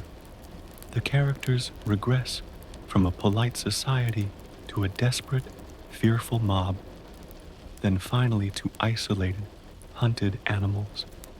This descent is a powerful statement on how fragile societal norms are when faced with existential threat, the loss of trust. The central horror is the inability to trust anyone, particularly those confined with you. Each person becomes a potential killer, transforming allies into terrifying adversaries. This fundamental loss of trust is what drives the paranoia and ultimately leads to their mutual destruction. rather than collective survival. It explores the dark side of human interaction when fear becomes the dominant emotion, the banality of evil, and its extraordinary orchestration. While Wargrave is clearly a psychopath, the novel also touches on the idea that evil can manifest in seemingly ordinary people, the victims, through negligence, indifference, or selfish acts. The true horror isn't just the overt acts of violence, but the chilling ordinariness of the people who committed the original crimes, and the meticulous, almost bureaucratic efficiency of the killer's plan. The evil is not monstrous in appearance, but terrifying in its precise, calculated nature. Isolation and entrapment. The island as metaphor. The isolated setting of Soldier Island is not merely a plot device. It is a powerful metaphor that amplifies the novel's themes: physical and psychological prison. The island becomes a physical prison, cut off from the mainland by unpredictable seas. But more profoundly, it becomes a psychological prison. The characters are trapped not just by the ocean, but by the invisible bonds of fear, suspicion, and their own pasts. The house itself, once a symbol of luxury, transforms into a tomb, a claustrophobic space where escape is impossible, a microcosm of humanity. The island can be seen as a microcosm, a miniature world where humanity is tested under extreme conditions. Stripped of the complexities of society, the characters are reduced to their core instincts, revealing the raw, primal truths about fear, survival, and morality. The experiment is to see what happens when the rules of civilization are removed and ultimate judgment is enacted. The inevitable, the island's isolation, and the killer's methodical approach create an overwhelming sense of inevitability. From the moment the first soldier figure disappears, the characters are on a predetermined path to their demise. This plays into a deeper existential fear, the feeling of being trapped by fate, unable to escape a preordained conclusion.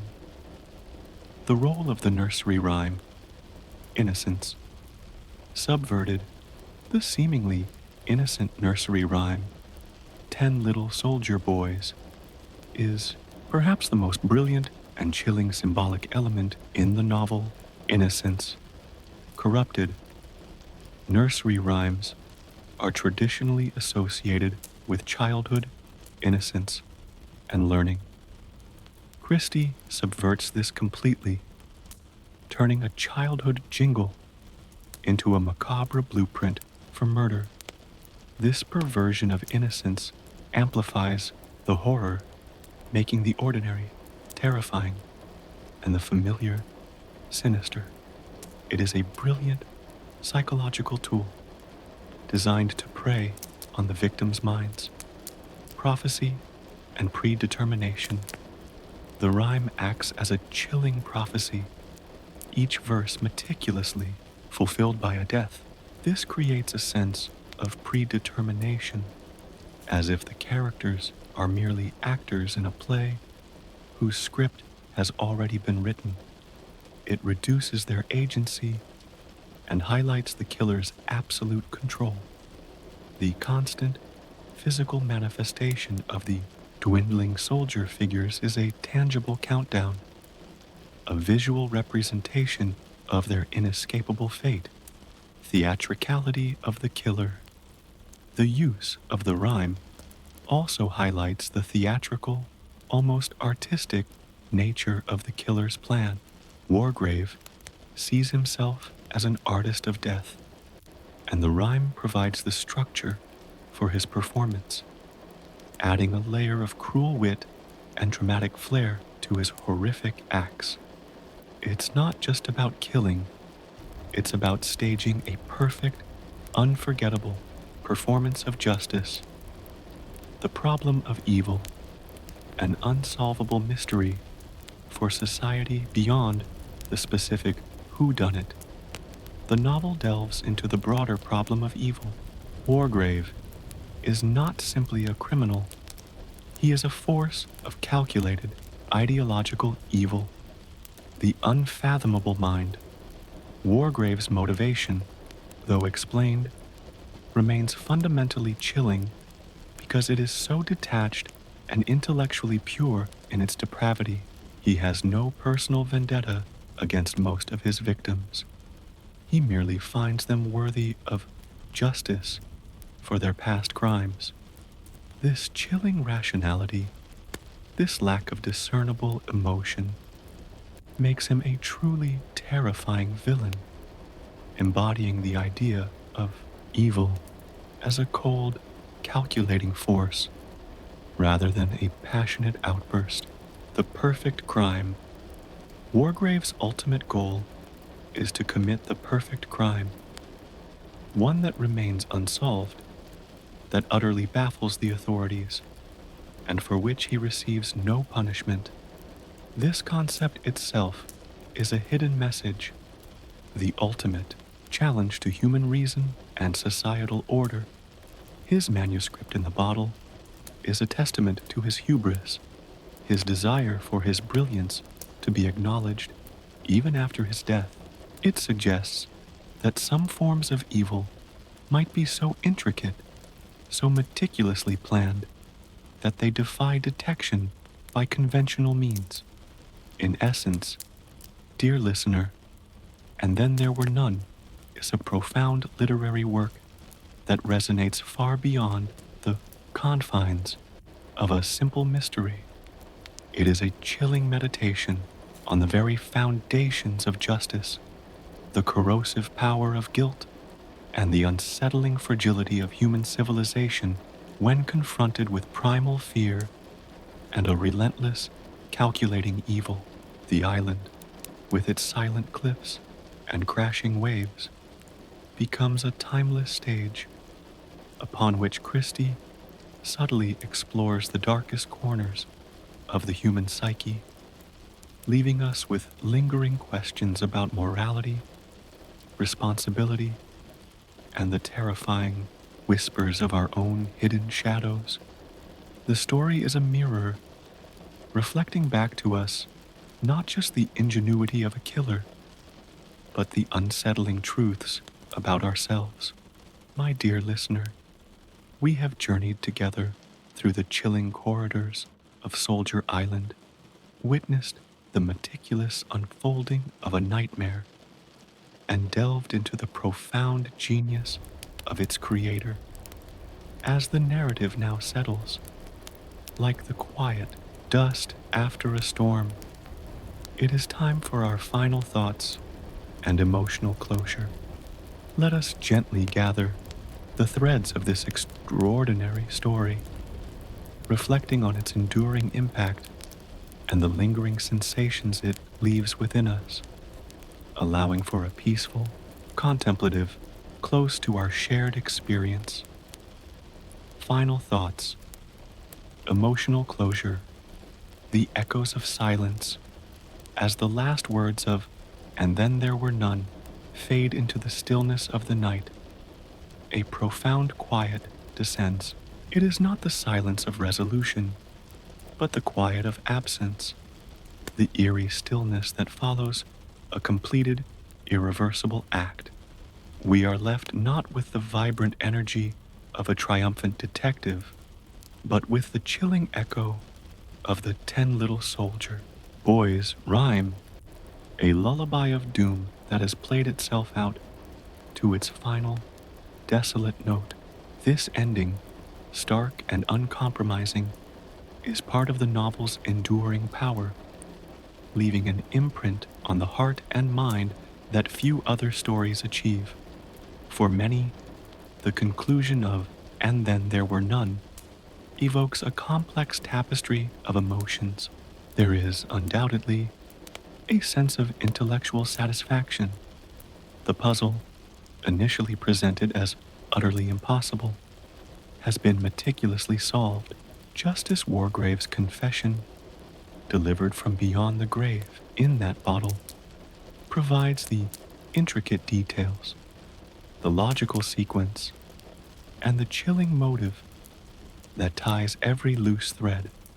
This intellectual closure, the elegant unraveling of an impenetrable mystery, is a testament to Agatha Christie's unparalleled genius as a plotter.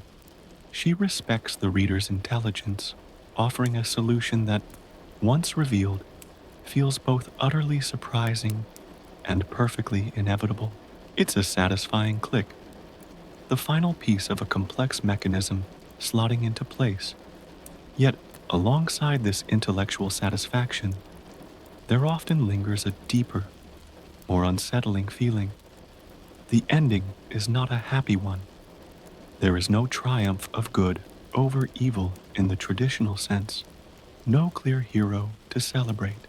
Instead, we are left with the chilling success of a psychopathic killer, a man who meticulously executed his twisted vision of justice and vanished, leaving behind a profound legacy of terror and unanswered questions for the world at large.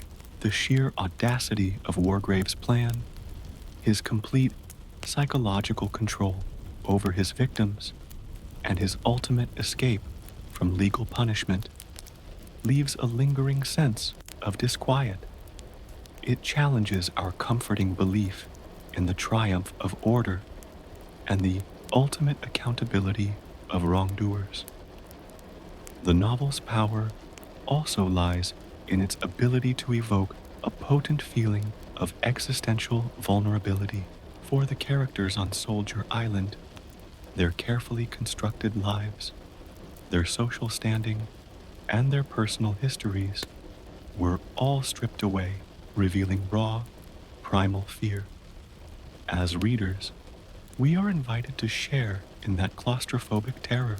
We feel the walls close in, the paranoia fester, and the sense of being utterly helpless against an unseen, unstoppable force. This shared experience of vulnerability leaves us contemplating our own fragility, the thin veneer of safety that society provides, and how quickly it can all dissolve under extreme pressure. The island, in its desolate beauty, becomes a universal metaphor for the human condition, exposed and alone in the face of an indifferent universe, or in this case, a profoundly malevolent intelligence. The emotional arc of Vera Claythorne is perhaps the most poignant in the novel's conclusion. Her final, desperate act, driven by overwhelming guilt and the psychological torture of the nursery rhyme, is a tragic culmination of her journey.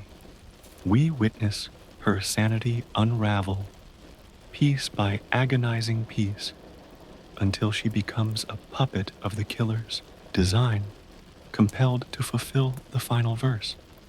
There is a profound sadness in her fate, a sense of inevitability that is both horrifying and deeply sympathetic. Her death is not triumphant, but a chilling act of self-destruction, demonstrating the lasting, corrosive power of unaddressed guilt and the devastating impact of absolute psychological torment. She is the ultimate victim, not just of the killer, but of her own inner demons, magnified beyond endurance by the island's terrors. The novel also leaves us reflecting on the nature of human morality and responsibility. Each victim on Soldier Island was guilty of a crime, not necessarily legally punishable, but morally reprehensible. Christie forces us to consider the nuances of guilt. Is negligence as heinous as direct murder? Is a lack of remorse as damning as the act itself? The novel doesn't offer easy answers. but rather prompts profound self-reflection. It suggests that even in a world where legal loopholes exist, there may be a higher form of reckoning, albeit a terrifying one. The very act of the gramophone naming their crimes, the public shaming, forces the characters and the reader to confront the uncomfortable truth of their past actions. It's a reminder that even unspoken transgressions can have a lasting impact, eating away at the conscience, or in this case, drawing the attention of a meticulous and merciless judge. The enduring popularity of And Then There Were None speaks to its ability to tap into universal human fears: the fear of being hunted, of being trapped, of being utterly alone, and the chilling realization that the greatest threat might come from within one's own circle are primal anxieties that transcend time and culture. The novel's genius lies in making these abstract fears concrete, embodying them in the relentless countdown of the soldier figures and the systematic elimination of the characters. It's a story that continues to resonate because it speaks to the fundamental questions of who we are when all pretense is stripped away, and what defines true justice. As we bring our exploration to a gentle close, let us allow the silence of Soldier Island to settle within us. It is a silence pregnant with meaning, with the echoes of lives tragically ended, and with the chilling precision of a mind that believed it could achieve a perfect, unpunishable form of justice. Christie offers us no easy comfort, no simple hero to lead us out of the darkness.